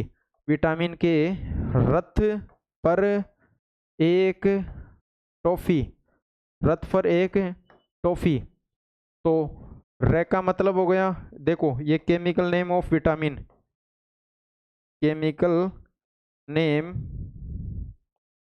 Of vitamin, chemical name of vitamin. Vitamin A का केमिकल नेम हो गया, इससे रे से बन गया रेटिनोल। बी, इससे बन गया बी, विटामिन बी का केमिकल नेम हो गया थाइमिन, पर साइलेंट है। सी डी, विटामिन सी का नाम हो गया एस्कॉर्बिक अम्ल, कॉपी में लिखो, कॉपी में लिखो। डी, विटामिन डी का केमिकल नेम हो गया calciferol. A B C D E, इसको बोलते हैं ई और इसको बोलते हैं की। ए की ई का केमिकल नेम हो गया टोकोफेरोल और के का केमिकल नेम हो गया फिलोक्विनोन। इनसे जो इनकी डेफिशिएंसीज जो डिजीज होती है वो भी याद करना है। विटामिन से, कुल मिलाकर विटामिन से किस प्रकार के क्वेश्चंस आते हैं, विटामिन से या तो उनके केमिकल नेम से रिलेटेड क्वेश्चंस पूछे जाते हैं या फिर विटामिन की डेफिशिएंसी से कौन सी डिजीज होती है, और कभी कभी उनके सोर्स के बारे में भी पूछ लिया जाता है। तो जब आप क्लास 12th करते हो तो उसकी एनसीईआरटी बायोमोलिक्यूल चैप्टर दे रखा है, उसमें एनसीईआरटी में इंडेक्स में एक टेबल बना के दे रखी है, उस टेबल को बहुत अच्छे से पढ़ना है बच्चों, ठीक है। इसके बाद में क्वेश्चन नंबर 7, क्वेश्चन नंबर 7 क्या क्वेश्चन है, which one of the following compound does not dechlorination, डिक्लर क्वेश्चंस दे रखा है, डज नॉट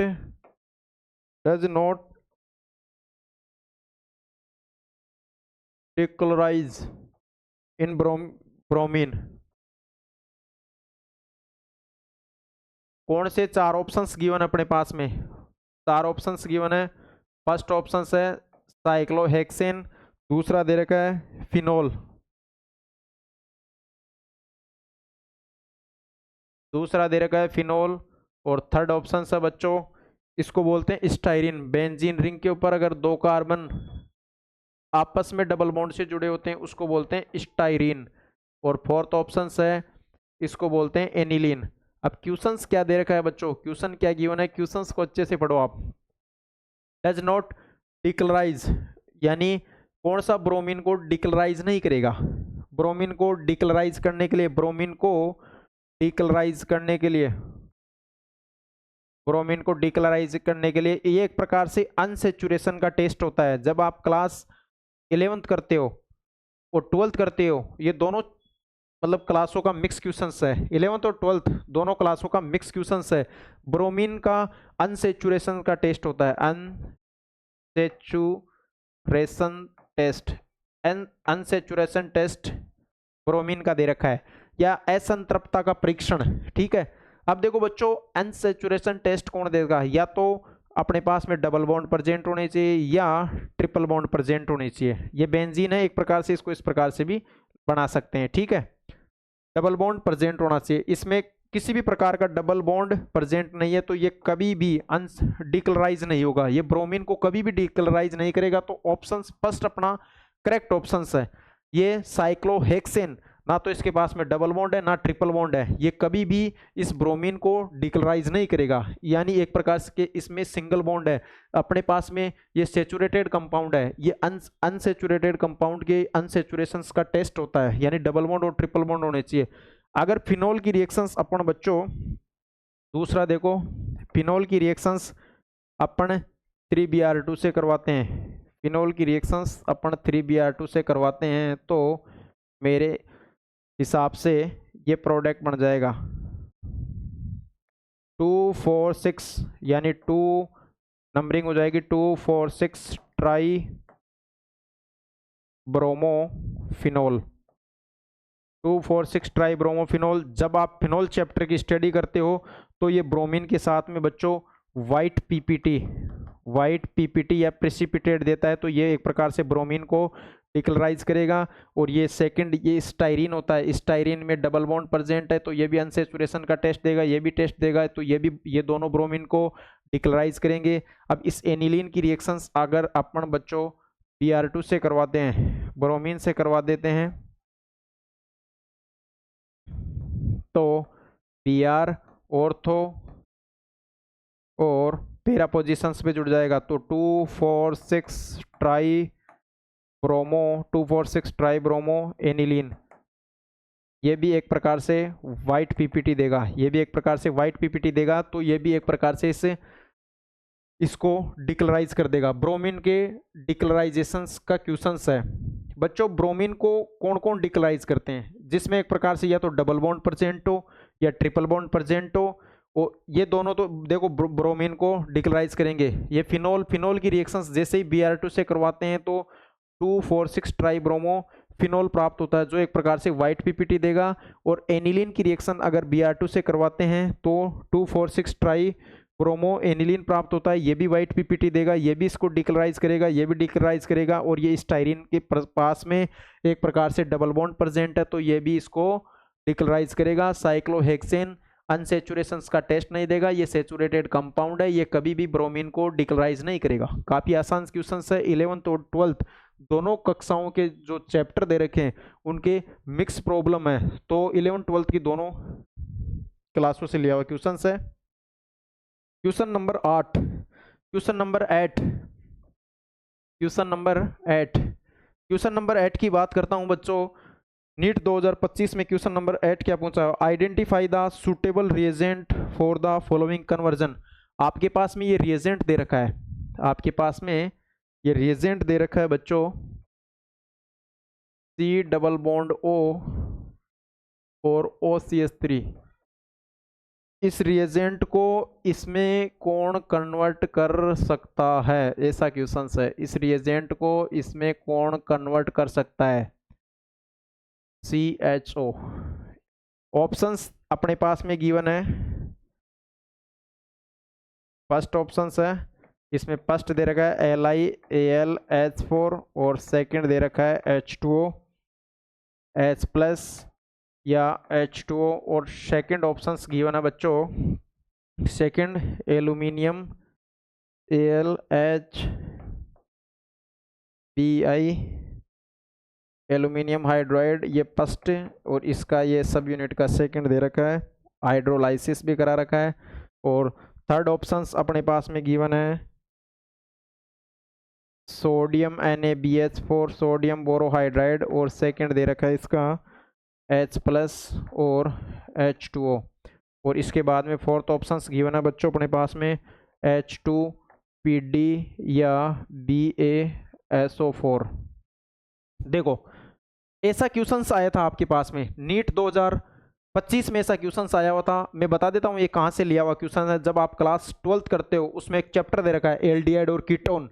एल्डिहाइड और कीटोन की स्टार्टिंग के 1-2 पेज छोड़ के, 1-2 जैसे ही पेजों की आप स्टडी करोगे एनसीईआरटी में, तो वहाँ पे बाकायदा इन रिएजेंटों के बारे में दे रखा है और इन रिएजेंटों के कार्य भी दे रखे हैं। ठीक है, ये देखो ये रिएजेंट है, इसको इस प्रकार के प्रोडक्ट में कौन कन्वर्ट कर सकता है, यानी ये एस्टर है, एस्टर है,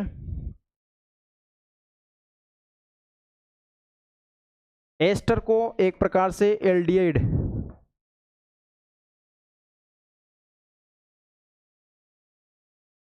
एल्डिहाइड का मतलब बेंजीन रिंग के ऊपर CHO ग्रुप, इसको बोलते हैं बेंजील्डिहाइड। ये एस्टर है, इस एस्टर को एल्डिहाइड में कौन कन्वर्ट कर सकता है, बस आपको पता होना चाहिए कि इस एस्टर को एल्डिहाइड में कौन कन्वर्ट कर सकता है। क्लास 12th की जब आप एनसीईआरटी की स्टडी करते हो तो एल्डिहाइड और कीटोन चैप्टर में ये गिवन है। अगर LiAlH4 की बात करते हैं तो ये बच्चों इस एस्टर को एक प्रकार से एल्कोहल में कन्वर्ट कर देगा, तो ये ऑप्शन नहीं हो सकता, इस एस्टर को एल्कोहल में कन्वर्ट कर देगा। और अगर इसकी बात करते हैं लिथियम एल्यूमिनियम बोरोहाइड्राइड, ठीक है, इसको बोलते हैं डाइबिलेएच, लिथियम ये सॉरी इसको बोलते हैं एल्यूमिनियम डाइहाइड्राइड, डाईआइसोब्यूटिल एल्यूमिनियम हाइड्राइड, ठीक है। इसके दो ही काम है बच्चों, एक तो एस्टर को, इसके दो ही काम है, एक तो एस्टर को, एक तो एस्टर को एल्डिहाइड में कन्वर्ट करना और एक साइनाइड को एल्डिहाइड में कन्वर्ट करना, इसके दो ही काम है। Di isobutyl aluminium hydride, di isobutyl aluminium hydride, इसके दो ही काम है, एक तो एस्टर को एल्डिहाइड में कन्वर्ट करना और आगे जैसे आपकी कोई नेक्स्ट एग्जाम में क्वेश्चन पूछ सकता है साइनाइड को एल्डिहाइड में कन्वर्ट करना, इसके दो ही काम दे रखे हैं। तो ये एस्टर को एल्डिहाइड में कन्वर्ट कर रहा है डाई आइसोब्यूटिल एल्यूमिनियम हाइड्राइड, तो second option will be correct. Sodium borohydride, ये सोडियम बोरोहाइड्राइड एस्टर का रिडक्शंस नहीं करता, ये नीट 2021 में क्वेश्चन पूछा हुआ है कि सोडियम बोरोहाइड्राइड एस्टर का रिडक्शंस करता है कि नहीं, नहीं करता, वो एल्डिहाइड का करता है, कीटोन का करता है, एस्टर का नहीं करता और एनहाइड्राइड का भी नहीं करता। H2PdBSO4 ये एक प्रकार से रोजेनमुंड रिडक्शंस दे रखा है आपके चैप्टर में रोजेनमुंड रिडक्शंस दे रखा है, उसमें दे रखा है कि जैसे ही बेंजोइल क्लोराइड, जैसे इस प्रकार से दे रखा है, इस बेंजोइल क्लोराइड की रिएक्शंस अपन H2PdBSO4 के साथ में करवाते हैं तो वो एक प्रकार से बेंजील्डिहाइड में कन्वर्ट हो जाता है और इस रिएक्शंस का नाम होता है रोजेनमुंड रिडक्शंस, यानी ऑक्सीजन की कमी और हाइड्रोजन का जुड़ना। रोजेनमुंड रिडक्शंस, या ऑक्सीजन की कमी ना हो तो हाइड्रोजन तो प्रेजेंट है, ये रोजेनमुंड रिडक्शंस है, तो second option will be correct. इसके बाद में बच्चों क्वेश्चंस नंबर अपन बात करते हैं, क्वेश्चन नंबर 9 की बात करते हैं। Question number 9 very simple questions, जब आप क्लास 11th करते हो तो उसमें प्रैक्टिकल ऑर्गेनिक केमिस्ट्री पीओसी के नाम पे एक चैप्टर गिवन है, वहां से लिया हुआ है practical organic chemistry, POC practical organic chemistry से लिया हुआ क्वेश्चन है। देखो क्या क्वेश्चन है, कौन सा लेसाने टेस्ट देगा,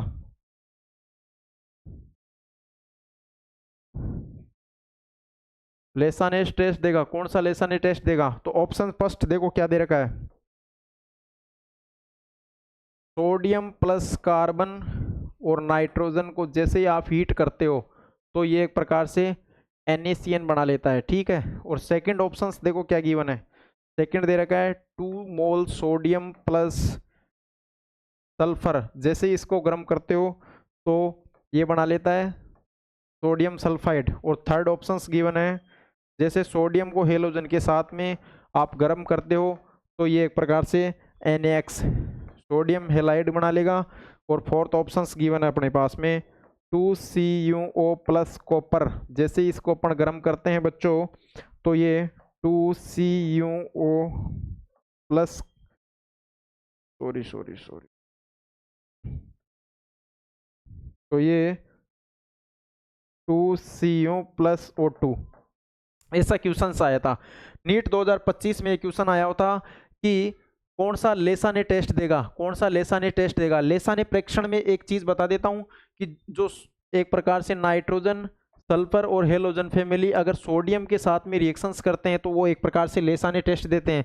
जैसे ये नाइट्रोजन इस सोडियम के साथ मेटल के साथ में रिएक्शंस कर देगा, ये भी लेसाने टेस्ट देगा। ये भी सल्फर देखो नाइट्रोजन के साथ में ये भी लेसाने टेस्ट देगा, हेलोजन नाइट्रोजन के साथ में ये भी लेसाने टेस्ट देगा। लेकिन आपकी एग्जाम में पूछा हुआ था कौन सा लेसाने टेस्ट नहीं देगा, नॉट गिव लेसाने टेस्ट। तो ये एक प्रकार से कॉपर, कभी भी कॉपर के साथ में अगर कार्बन होता है वो कभी भी लेसाने टेस्ट नहीं देता।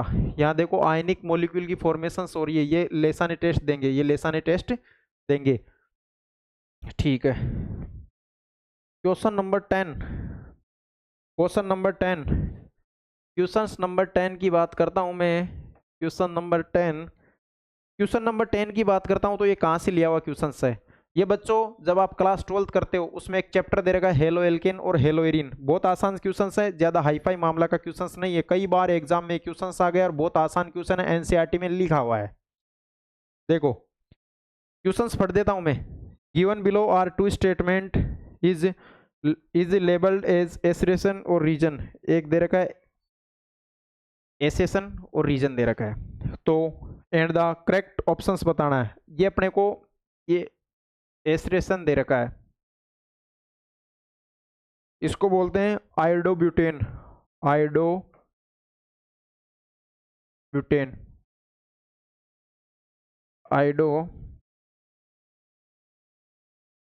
इसको बोलते हैं आइडोब्यूटेन। अंडरगो SN2 रिएक्शंस, ये SN2 रिएक्शंस बच्चों फास्ट देगा। ये SN2 रिएक्शन अपने पास में देखो एसेशन कथन दे रखा है कि आइडोब्यूटेन फास्ट SN2 रिएक्शंस देगा, किसकी कंपेयर में, इसकी कंपेयर में। इसको बोलते हैं क्लोरोब्यूटेन।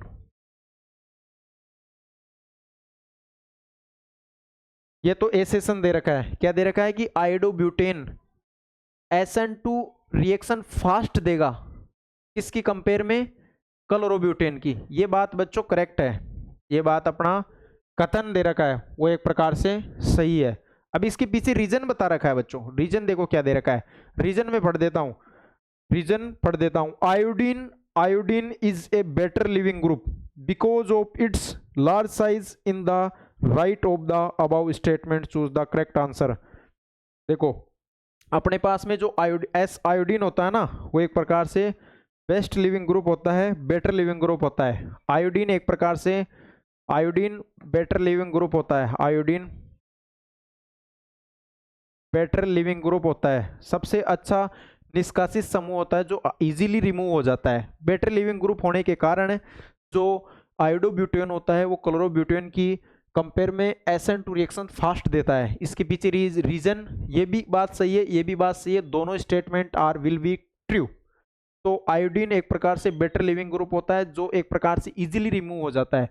एग्जाम में ये क्वेश्चंस पूछ लिया जाता है कि SN1 रिएक्शंस और SN2 रिएक्शंस में अपने पास में ये ऑर्डर याद रखना, दोनों ही केस में आयोडीन की सबसे ज़्यादा रिएक्टिविटी ब्रोमीन, क्लोरीन और फ्लोरीन, ये इसकी SN1 और SN2 रिएक्टिविटी का ऑर्डर गिवन है। अगर SN1 और SN2 की रिएक्टिविटी का ऑर्डर दे रखा है हेलाइड के केस में, आयोडीन सबसे ज़्यादा, फिर ब्रोमीन, फिर क्लोरीन, फिर फ्लोरीन। SN1 में एक प्रकार से कार्बोकेटाइन की फॉर्मेशन होती है, इसमें एक प्रकार से ट्रांजिशन स्टेट बनती है, इसमें 3 डिग्री कार्बोकेटाइन मोर स्टेबल होता है, इसमें 1 डिग्री होता है। ये स्टेरिक हिंड्रेंस त्रिविम प्रतिबाधा के इन्वर्सली प्रोपोर्शनल होता है, ये स्टेरिक हिंड्रेंस के डायरेक्टली प्रोपोर्शनल होता है। बहुत आसान क्वेश्चन है, कई बार ये क्वेश्चंस आपके एग्जाम में इससे रिलेटेड क्वेश्चंस या इसी टाइप के क्वेश्चंस एग्जाम में पूछे हुए हैं। बहुत ज्यादा एनसीईआरटी करोगे आप हेलो एल्केन और हेलो एरिन चैप्टर की, तब SN1 और SN2 रिएक्शंस जैसे ही एंडिंग हो जाती है तो उस वहां पे 5-7 लाइनों में 4-5 लाइन लिखी हुई है, उनमें इन्हीं की कहानियां दे रखी है कि ये इससे ज्यादा बेटर SN2 रिएक्शंस फास्टर देगा। ठीक है, क्यों? क्योंकि इसमें जो आयोडीन होता है वो बेस्ट या बेटर अच्छा लिविंग ग्रुप होता है, वो इजीली रिमूव हो जाता है इसकी कंपेयर में। ठीक है, question number 11, question number 11 number का क्वेश्चन दे रखा है। देखो ये बायोमोलिक्यूल चैप्टर क्लास 12th वहां से लिया हुआ है, बायोमोलिक्यूल चैप्टर क्लास 12th। देखो अपने को कुछ चीजें दे रखी है, उनके बेस में अपने को पहचानना है कि कौन सी शुगर है। देखो इज फाउंड इन हनी, मधुमक्खी में कौन सी पाई जाती है। ठीक है, कीटो शुगर, कीटो शुगर के बारे में दूसरा ऑप्शन, एग्जिस्ट इन अल्फा और beta anomeric, is a laevorotatory. तो ये सब कुछ कहानियां एक प्रकार से फ्रक्टोज यानी डी फ्रक्टोज के बारे में दे रखा है। ये तो आपकी बच्चों बहुत आसान क्वेश्चंस है, बहुत आसान क्वेश्चंस है, बायोमोलिक्यूल चैप्टर दे रखा है, उसमें अपने पास में 4 स्टेटमेंट दे रखे हैं। एक तो शुगर मतलब शुगर मधुमक्खी जैसी अपने को किस में पाई जाती है, कीटो शुगर प्रेजेंट होती है, अल्फा और बीटा एनोमेरिक होता है, लियो रोटेटरी होता है। तो ये बच्चों डी फ्रक्टोज ऑप्शन, दूसरा ऑप्शन दे रखा है वो सही है। ग्लूकोज में तो बच्चों कीटो कहाँ पाया जाता है, वहां तो एल्डो पाया जाता है। माल्टोज का अलग कंसेप्ट है, सुक्रोज का अलग है। अब इनमें कभी कभी क्वेश्चंस ऐसे पूछ लिया जाता है कि माल्टोज का जैसे अपन हाइड्रोलाइसिस करवाते हैं तो वो 2 मोल ग्लूकोज की यूनिट में ब्रेक डाउन होता है, और सुक्रोज का करवाते हैं तो वो एक प्रकार से अल्फा डी ग्लूकोज और बीटा डी फ्रक्टोज में कन्वर्ट हो जाता है। सुक्रोज एक ऐसी शर्करा होती है जो अनअपचायिक शर्करा होती है। ठीक है, अनअपचायिक शर्करा होती है। और कभी कभी क्वेश्चंस डाइसेक्राइड से रिलेटेड, मोनोसेक्राइड से रिलेटेड, और इनके एग्जाम्पल पता होना चाहिए, पॉलीसेक्राइड सब पता होना चाहिए। जैसे मैं बता देता हूँ, बायोमोलिक्यूल चैप्टर की स्टार्टिंग में यही दे रखा है, सुक्रोज के बारे में दे रखा है, पॉलीसेक्राइड, डाइसेक्राइड, मोनोसेक्राइड, और ग्लूकोज के बारे में दे रखा है, फ्रक्टोज के बारे में दे रखा है, विटामिन के बारे में दे रखा है, एमिनो एसिड के बारे में दे रखा है, प्रोटीन की स्ट्रक्चर के बारे में दे रखा है। इस चैप्टर के स्टार्टिंग से एंडिंग तक एनसीईआरटी में 10 पन्ने हैं, एनसीईआरटी में 10 पेज दे रखे हैं। 10 पेजों को आप एक सुबह से शाम तक पढ़ोगे तो वो बहुत अच्छे से आपके पास में रिवाइज हो जाएगा। इसके बाद में बच्चों नेक्स्ट क्वेश्चंस दे रखा है, question number 12, questions number 12, questions number 12 की बात करता हूं मैं।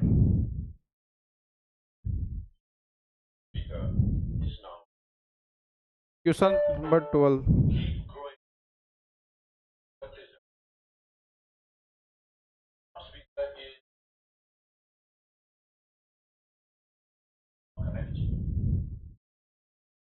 क्वेश्चन नंबर 12 की बात करता हूं।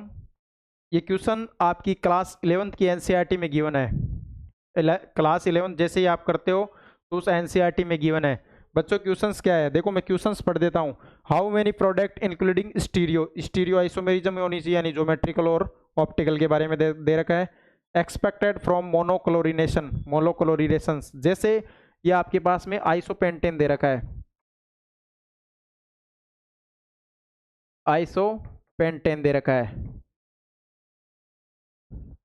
इसका अपन मोनोक्लोरिनेशन करवाते हैं, मोनोक्लोरिनेशन करवाते हैं तो अपने पास में टोटल कितने प्रोडक्ट प्राप्त होते हैं, टोटल कितने प्रोडक्ट प्राप्त होंगे। वो स्टीरियो आइसोमेरिज्म इसमें इंक्लूड है, स्टीरियो आइसोमेरिज्म यानी ज्योमेट्रिकल और ऑप्टिकल आइसोमेरिज्म से रिलेटेड ये भी इंक्लूडिंग है। ऑप्शंस दे रखा है 2, तीसरा ऑप्शंस में दे रखा है, सॉरी दूसरा ऑप्शंस दे रखा है 3, ऑप्शन फर्स्ट दे रखा है, फर्स्ट में दे रखा है 2 और दूसरे में दे रखा है 3 और तीसरे में दे रखा है 5 और चौथे में दे रखा है 6। एनसीईआरटी में ये क्वेश्चंस गिवन है, एनसीईआरटी आप करते हो तो एनसीईआरटी में ये क्वेश्चंस आपके इंटेक्स में ये क्वेश्चंस दिया रखा है। आइसोपेंटेन का क्लोरीनेशन करते हैं तो बच्चों अपने को कितने प्रोडक्ट प्राप्त होते हैं, उसमें इंक्लूडिंग स्टीरियो आइसोमेरिज्म भी होनी चाहिए। स्टीरियो में 2 ही तो होते हैं, ज्योमेट्रिकल और ऑप्टिकल। तो कर लेते हैं। ये देखो ये 1 डिग्री कार्बन और इससे जुड़ा हुआ हाइड्रोजन 1 डिग्री, इससे भी 1 डिग्री, ये 3 डिग्री कार्बन और इससे जुड़ा हुआ हाइड्रोजन 3 डिग्री, ये 2 डिग्री कार्बन और ये 1 डिग्री कार्बन। इस जो जितने डिग्री का कार्बन होता है उससे जुड़ा हुआ वो हाइड्रोजन भी होता है, वो उसी डिग्री का माना जाता है। अब देखो ये दोनों इन्वायरमेंट में सेम है क्योंकि ये 3 डिग्री कार्बन से जुड़ रहा है, ये हाइड्रोजन ये कार्बन 1 डिग्री कार्बन इस 2 डिग्री से जुड़ रहा है। तो इनकी देखो नेचर 1 डिग्री वालों दोनों की डिफरेंट है इनकी कंपेयर में। तो एक क्लोरीन तो यहाँ से हटा दो, ये दोनों सेम ही है, दोनों में से एक हटा के देख लो आप। CH3CH हाइड्रोजन हटा के उसकी जगह क्लोरीन जोड़ो, CH2CH3, ठीक है, एक तो ये बन गया।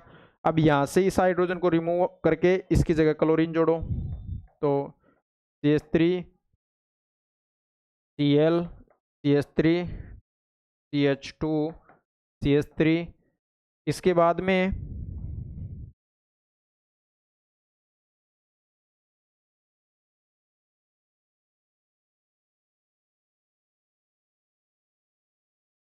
एक प्रोडक्ट अपने पास में ये बन गया।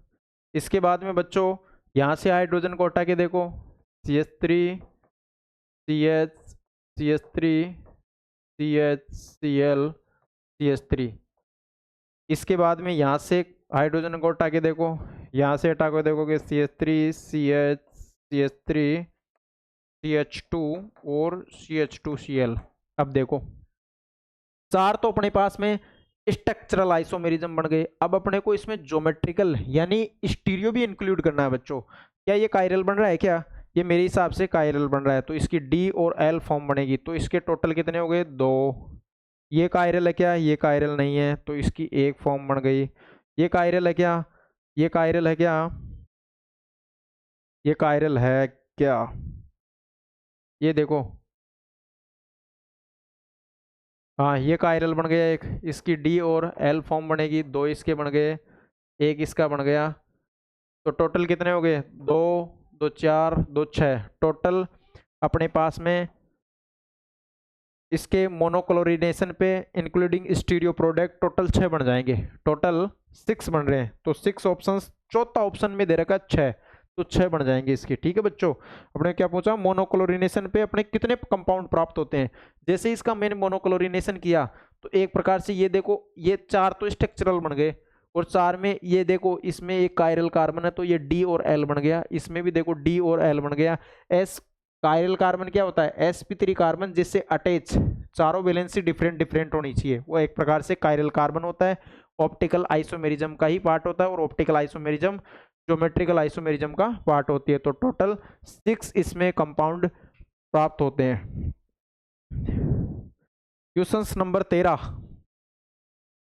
क्वेश्चन नंबर 13 की बात करते हैं बच्चों। क्वेश्चन नंबर 13 क्या दे रखा है, the major product of the following reaction is, the major product, the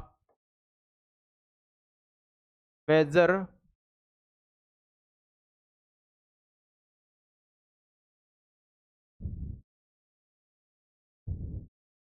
questions देखो बच्चों, क्वेश्चंस देखो, the major product of the following reactions, ये आपको रिएक्शंस दे रखी है। ये रिएक्शंस बच्चों एक प्रकार से जब आप क्लास 12th करते हो उसमें एक चैप्टर दे रखा है aldehyde ketone and carboxylic acid, वहां से ये लिया हुआ क्वेश्चंस है।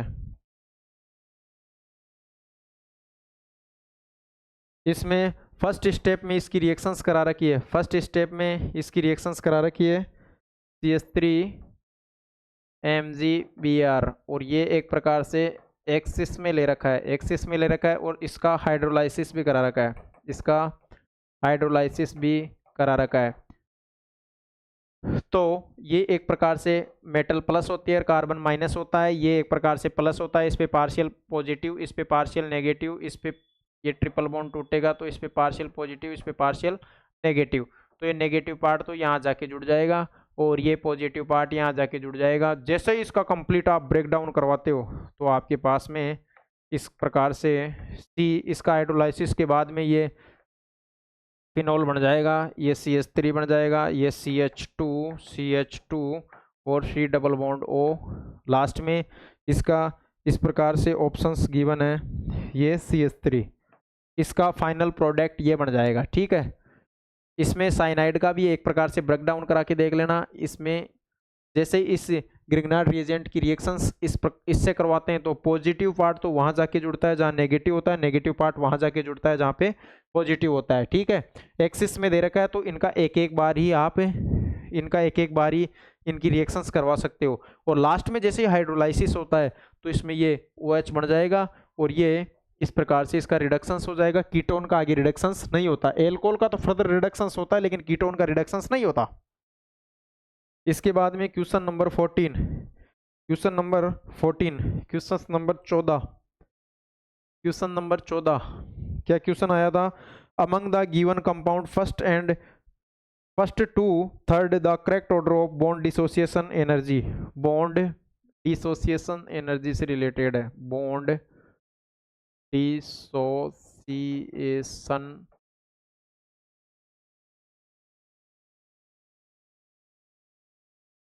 बॉन्ड डिसोसिएशन एनर्जी से रिलेटेड क्वेश्चंस है, बॉन्ड डिसोसिएशन एनर्जी से रिलेटेड क्वेश्चंस है। Bond dissociation energy, bond dissociation energy inversely proportional होती है स्टेबिलिटी के। अब इसमें आपके पास में क्या ऑप्शंस गिवन है, एक ऑप्शंस ए दे रखा है, इसमें बॉन्ड डिसोसिएशन एनर्जी बतानी है अपने को कार्बन और हाइड्रोजन के बीच में बतानी है। ठीक है, बॉन्ड डिसोसिएशन एनर्जी। दूसरा ऑप्शन है बच्चों, ये फर्स्ट दे रखा है, दूसरा ऑप्शन है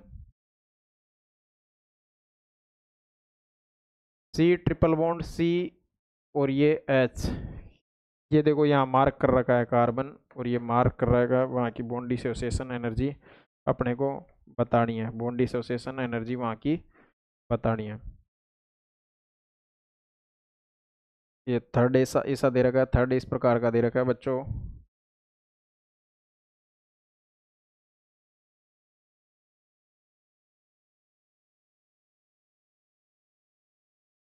sp3। अब देखो ये किस प्रकार का कार्बन है, इस कार्बन में कार्बन और हाइड्रोजन के बीच का अपन हाइब्रिडाइजेशन करते हैं तो ये एक प्रकार से sp2 है। इस कार्बन का हाइब्रिडाइजेशन sp2, इसका sp और इसका क्या दे रखा है, इसका sp3, और ये एक प्रकार से क्या होते हैं, फ्री रेडिकल है। स्टेबिलिटी किसके इन्वर्सली पर, ये फ्री रेडिकल है। तो फ्री रेडिकल की स्टेबिलिटी क्या होती है, फ्री रेडिकल की स्टेबिलिटी होती है the stability of free radical, the stability of free radical, जिसमें 3 डिग्री 2 डिग्री 1 डिग्री होता है, यानी sp3 sp2 और sp होता है। तो ये देखो ये तो इसकी फ्री रेडिकल की स्टेबिलिटी आ गई, ये स्टेबिलिटी आ गई थर्ड सबसे ज़्यादा, फिर दे रखा है बच्चों फर्स्ट और फिर सेकंड। लेकिन अपने को इनकी बॉन्ड डिसोसिएशन एनर्जी की बात करता हूँ तो सेकंड सबसे ज़्यादा, फिर फर्स्ट और ये फिर लास्ट में थर्ड। ऐसा ऑप्शंस विल बी करेक्ट, ऐसा ऑप्शंस देख लेना आप। स्टेबिलिटी एक प्रकार से जो बॉन्ड डिसोसिएशन एनर्जी होती है, बॉन्ड डिसोसिएशन एनर्जी वो एक प्रकार से स्टेबिलिटी के इन्वर्सली प्रोपोर्शनल होती है। अब देखो बच्चों क्वेश्चंस आया था आपकी नीट के एग्जाम में कि ये कार्बन और हाइड्रोजन के बीच की बॉन्ड डिसोसिएशन एनर्जी इसके बीच की बतानी है, ये स्टार कर रखा है। इसका हाइब्रिडाइजेशन sp3 होता है, इसका sp होता है, इसका sp2 होता है, और फ्री रेडिकल की स्टेबिलिटी होती है 3 डिग्री 2 डिग्री 1 डिग्री, या फिर कहूँ तो sp3 sp2 sp। ठीक है, तो ये तो एक प्रकार से फ्री रेडिकल की बच्चों स्टेबिलिटी आ गई। अब इसका आप जैसे ही उल्टा करोगे तो वो एक प्रकार से बॉन्ड डिसोसिएशन एनर्जी का ऑर्डर आ जाएगा। अब इसके बाद में क्वेश्चन नंबर 15, क्वेश्चन नंबर 15 की बात करता हूं मैं। Question number 15, question number 15, question number 15, question number 15, question number 15 की बात करता हूं मैं।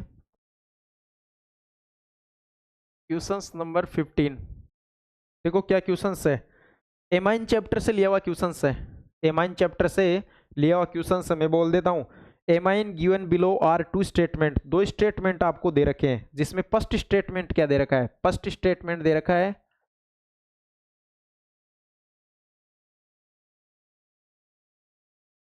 जिसमें अपने को बच्चों फर्स्ट स्टेटमेंट दे रखा है,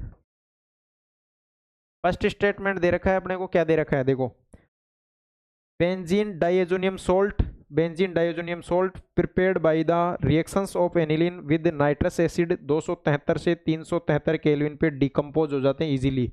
ठीक है, लेकिन वो ड्राई स्टेट में होते हैं, ये बात तो सही है। दूसरा दे रखा है, in insertion of iodine in the to the benzene ring is difficult and hence iodobenzene in prepared through the reactions of benzene salt.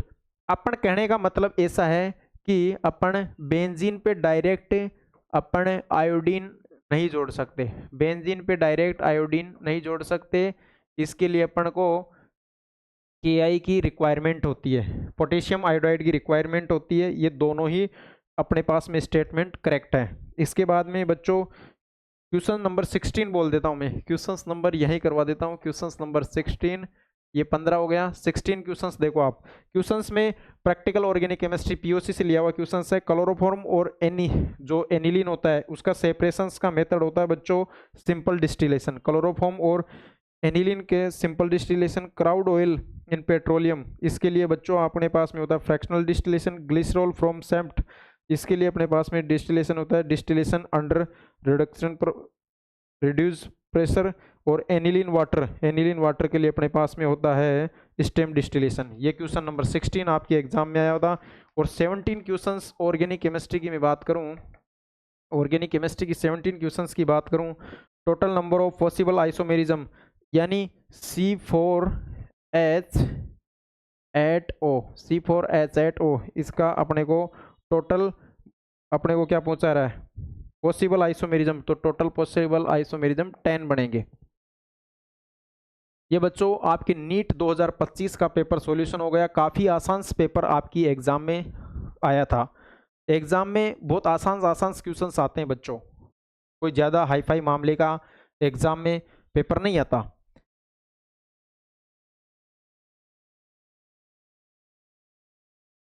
अगर बच्चों में आपकी ऑर्गेनिक केमिस्ट्री की बात करूं,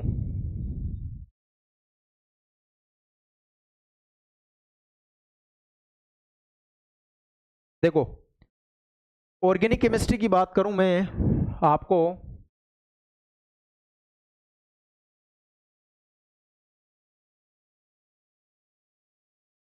ऑर्गेनिक केमिस्ट्री जिसको हिंदी में बोलते हैं कार्बनिक रसायन। अगर मैं ऑर्गेनिक केमिस्ट्री की बात करूं तो बच्चों इसको 3 पार्ट में डिवाइड कर रखा है। ऑर्गेनिक केमिस्ट्री को 3 पार्ट में डिवाइड कर रखा है, जिसमें कुछ सिंपल सिंपल बातें आती हैं। सबसे पहले तो इसमें आईयूपीएसी, और दूसरा दे रखा है आइसोमेरिज्म, ठीक है। इसके बाद में ये इसी का पार्ट है बच्चों, आईयूपीएसी, आइसोमेरिज्म, और इसको बोलते हैं GOC, general organic chemistry. Hydrocarbon और जितने भी जो 12th की चैप्टर दे रखे हैं रिएक्शंस वाले, अब मैं 1 बाई 1 चीज़ों को बता देता हूँ ऑर्गेनिक केमिस्ट्री में। ऑर्गेनिक केमिस्ट्री बच्चों समझ में आएगी तो पूरी आएगी, नहीं फिर कुछ नहीं आएगा। ऑर्गेनिक केमिस्ट्री में क्या है कि क्वेश्चंस प्रैक्टिस ज़्यादा होनी चाहिए आपकी। आप जैसे जैसे क्वेश्चंस प्रैक्टिस करते हो तो आपको आइडिया लग जाता है कि एग्जाम में किस प्रकार के क्वेश्चंस आते हैं। आईयूपीएससी नोमेनक्लेचर एक प्रकार से मैं कहूँ तो इसके डायरेक्ट क्वेश्चन न पूछ के कभी ऐसे पूछ लेता है, रिएक्टेंट से प्रोडक्ट बनता है तो उस प्रोडक्ट का आईयूपीएससी नाम क्या होगा। आईयूपीएससी नाम आप कम से कम, बहुत आसान टॉपिक है, आईयूपीएससी नाम से एक क्वेश्चन आपकी एग्जाम में पूछा जाता है। आईयूपीएससी जो नाम होता है उससे आपकी एग्जाम में एक क्वेश्चन पूछा जाता है और काफी आसान क्वेश्चंस होते हैं। आईयूपीएससी की आप कम से कम प्रैक्टिस करोगे ना तो बच्चों बहुत आसान आईयूपीएससी दे रखी है आपकी 11th क्लास में। इसके बाद में आइसोमेरिज्म, आइसोमेरिज्म में आपको क्या पढ़ना है, आइसोमेरिज्म में पढ़ना है एक तो स्ट्रक्चरल आइसोमेरिज्म, जिसमें स्ट्रक्चरल में दे रखा है इस chain isomerism, position isomerism, functional group isomerism, metamerism और टोटोमेरिज्म, रिंग चेन आइसोमेरिज्म। ये तो आपको स्ट्रक्चरल आइसोमेरिज्म में पढ़ना है। इसके बाद में इसका ही एक दूसरी दोस्त होता है स्टीरियो आइसोमेरिज्म। स्टीरियो आइसोमेरिज्म में दो होते हैं, एक होता है ऑप्टिकल आइसोमेरिज्म, एक होता है ज्योमेट्रिकल आइसोमेरिज्म। जिसमें ज्योमेट्रिकल आइसोमेरिज्म में सिस और ट्रांस की अपन बात करते हैं, जो आपकी एग्जाम में क्वेश्चंस भी पूछा हुआ था सिस और ट्रांस से। और दूसरा होता है ऑप्टिकल आइसोमेरिज्म। ऑप्टिकल आइसोमेरिज्म से कायरल कार्बन से रिलेटेड बातें अपन स्टडी करते हैं।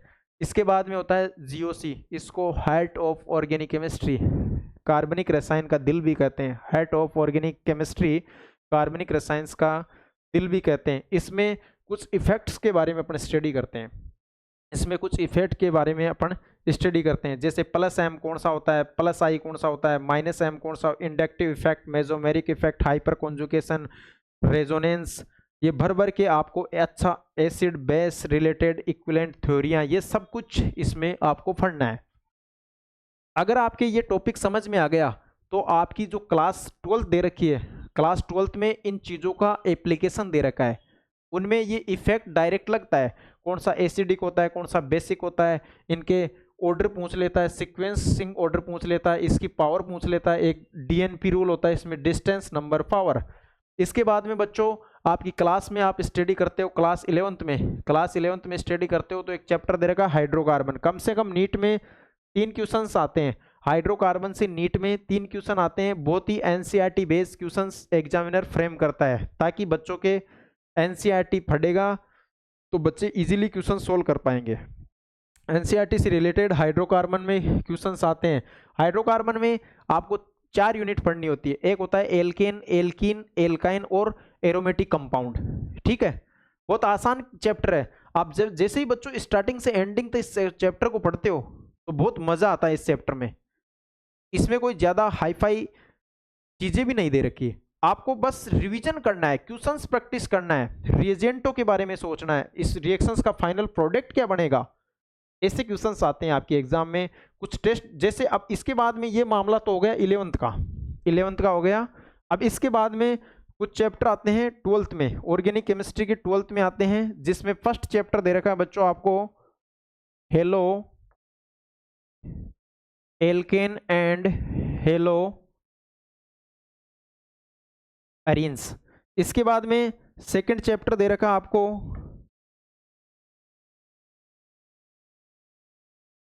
एल्कोहल, फिनोल और ईथर। इसके बाद में थर्ड चैप्टर दे रखा है एल्डिहाइड,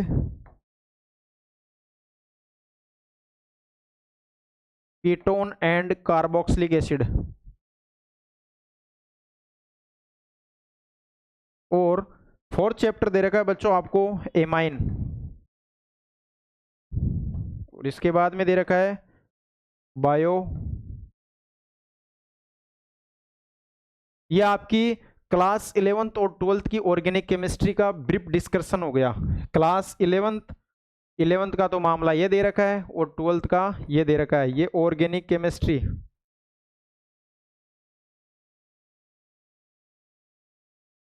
ऑर्गेनिक केमिस्ट्री का मामला दे रखा है। अब ऑर्गेनिक केमिस्ट्री से नीट में कम से कम बच्चों 15 से 16 क्वेश्चन, इस बार तो नीट 2025 में 17 क्वेश्चन यानी 17 क्वेश्चन आए थे। बहुत आसान क्वेश्चन है, जब आप स्टार्टिंग को यहां से करना है और एंड यहां करना है। ये कहानियां चलेगी लगभग 1 महीने की, और बहुत सारे बहुत लंबे दिनों तक इनके लेक्चर आते रहेंगे, बहुत लंबे लेक्चर आएंगे। अब मैं बात करता हूं क्लास 12th में कोई भी चैप्टर हार्ड नहीं है। अगर इसकी बात करते हैं, इससे नीट में 2-3 क्वेश्चन आते हैं, हेलो एल्केन और hello Erin very simple chapter, alcohol phenol ether very simple chapter, aldehyde ketone and carboxylic acid very simple, और एमाइन भी वेरी सिंपल, और बायोमोलिक्यूल तो बायोलॉजी के स्टूडेंट तो वैसे ही सोल्व कर दोगे। कम से कम 17 क्वेश्चन इन चैप्टरों से आए हुए थे। एक भी क्वेश्चन मैंने जैसे ही आपको रिवीजन करवाया, जैसे ही इन क्वेश्चंस को सोल्व करवाया, एक भी क्वेश्चन हार्ड नहीं था। अब आपको करना क्या है, ऑर्गेनिक केमिस्ट्री में आपको करना क्या है, सबसे पहले तो एक अच्छे से नोट्स आपको लिखने हैं। नोट्स पूरे होने चाहिए, प्रॉपर नोट्स होने चाहिए। उन नोट्सों को बार बार रिवाइज करो बच्चों, क्वेश्चंस प्रैक्टिस करो, मॉड्यूल सोल्व करो बार बार। आपको कम से कम नीट के 15 सालों के पेपर सॉल्यूशन करना है। आपको नीट के जैसे ही आप 15 सालों के पेपर सॉल्यूशन करोगे तो उससे एक आइडिया लग जाता है कि आपकी एग्जाम में किस प्रकार के क्वेश्चंस पूछे जाते हैं। नीट के जैसे 15 सालों के आप एनालिसिस करते हो ना ऑप्शन वाइज, जैसे एक एक ऑप्शंस को अपन सोल्व करते हैं, तो उससे एक आइडिया लग जाता है कि आपके एग्जाम में किस प्रकार के क्वेश्चंस पूछे जाते हैं। और बच्चों पढ़ोगे, मेहनत करोगे तो दुनिया में हर चीज सिंपल होती जाएगी। ऐसा कोई कंपटीशन नहीं है, ऐसा कोई जिंदगी में एग्जाम नहीं बनी जिसको तुम फाइट नहीं कर सकते। बस खुद पे भरोसा होना चाहिए अपने को कि अपन कर सकते हैं, और अपन कर सकते हैं उससे बेस्ट कोई नहीं कर सकता। इसके लिए आपको डेडिकेशन के साथ मेहनत करनी चाहिए बच्चा, हार्ड वर्किंग करनी चाहिए। Hard working in the sense of, मैं से बोल रहा हूँ, हार्ड वर्किंग का मतलब होता है प्रॉपर अपने को टाइम टू टाइम सब्जेक्ट का रिवीजन करना चाहिए। रिवीजन एक ऐसी सफलता की कुंजी होती है जिससे डायरेक्ट आप सक्सेस की ओर आगे बढ़ते हो। एग्जामों में लास्ट ईयर के आकलन या एनालिसिस के बेस पे पूरा पेपर फ्रेम किया जाता है। मैं कहूं तो माइंड में अपने पास में फिक्स सेटलमेंट होना चाहिए कि 15 सालों में जो एग्जामों में क्वेश्चंस आ गया वो 16वीं साल में भी आएगा। कभी भी एग्जामिनर बाहर से क्वेश्चन नहीं बनाता, वो उन्हीं चैप्टरों में बनाता है, बस आपने स्किप कर दिया उन चीजों को। चैप्टरों में वो एनसीईआरटी में गिवन है, बस आपको स्किप नहीं करना है और अपनी ईमानदारी से मेहनत करना है। और जो बंदा ईमानदारी से मेहनत करता है वो 100% सक्सेस होता है। जीवन में टाइम लग सकता है बच्चों, टाइम आपको लग सकता है, लेकिन आपने अगर अच्छे से मेहनत कर रखी है, देखो कितने बच्चे फॉर्म भरते हैं, उसमें से कुछ ही बच्चे सेलेक्ट हो पाते हैं। क्यों? क्योंकि मेहनत ही बहुत कम करते हैं। केमिस्ट्री अगर आपके बच्चों सिलेक्शन में बाधा बन रही है तो मेरे से जरूर संपर्क कर लेना, और मेरे से पढ़ने के बाद में केमिस्ट्री आपकी कभी बाधा नहीं बनेगी। मैं एक सिंपल आपको एक ट्रिक देना चाहता हूं। अगर नीट में सक्सेस होना है तो मेरी एक सिंपल सी ट्रिक याद कर लेना कि नीट में फिजिक्स केमिस्ट्री वही आती है जो आपने पूरे साल मेहनत करी है, और बायोलॉजी वही आएगी जो आपकी एनसीईआरटी में लिख रखी है। बस आपको ढूंढना है और उनको अपने माइंड में सेव करना है। पूरे जो डाटा है आपको अपने माइंड में सेव करने हैं और अपने को डेली, जैसे आज की प्लानिंग है, आज है 31 दिसंबर 2025, कल से 2026 स्टार्ट हो गया और 2026 में अपने को 100% एक गवर्नमेंट मेडिकल कॉलेज में जाना है और अच्छे से अपने को इस समाज की सेवा करनी है। बच्चों, खुद की मेहनत पे भरोसा रखना, एक ना एक दिन ईश्वर को भी तुम्हें, वो भी तुम्हारे सामने झुक जाएगा और वो तुम्हारे किए हुए का 100% तुमको रिजल्ट देगा। आपको एग्जाम के लिए best of luck. Thank you.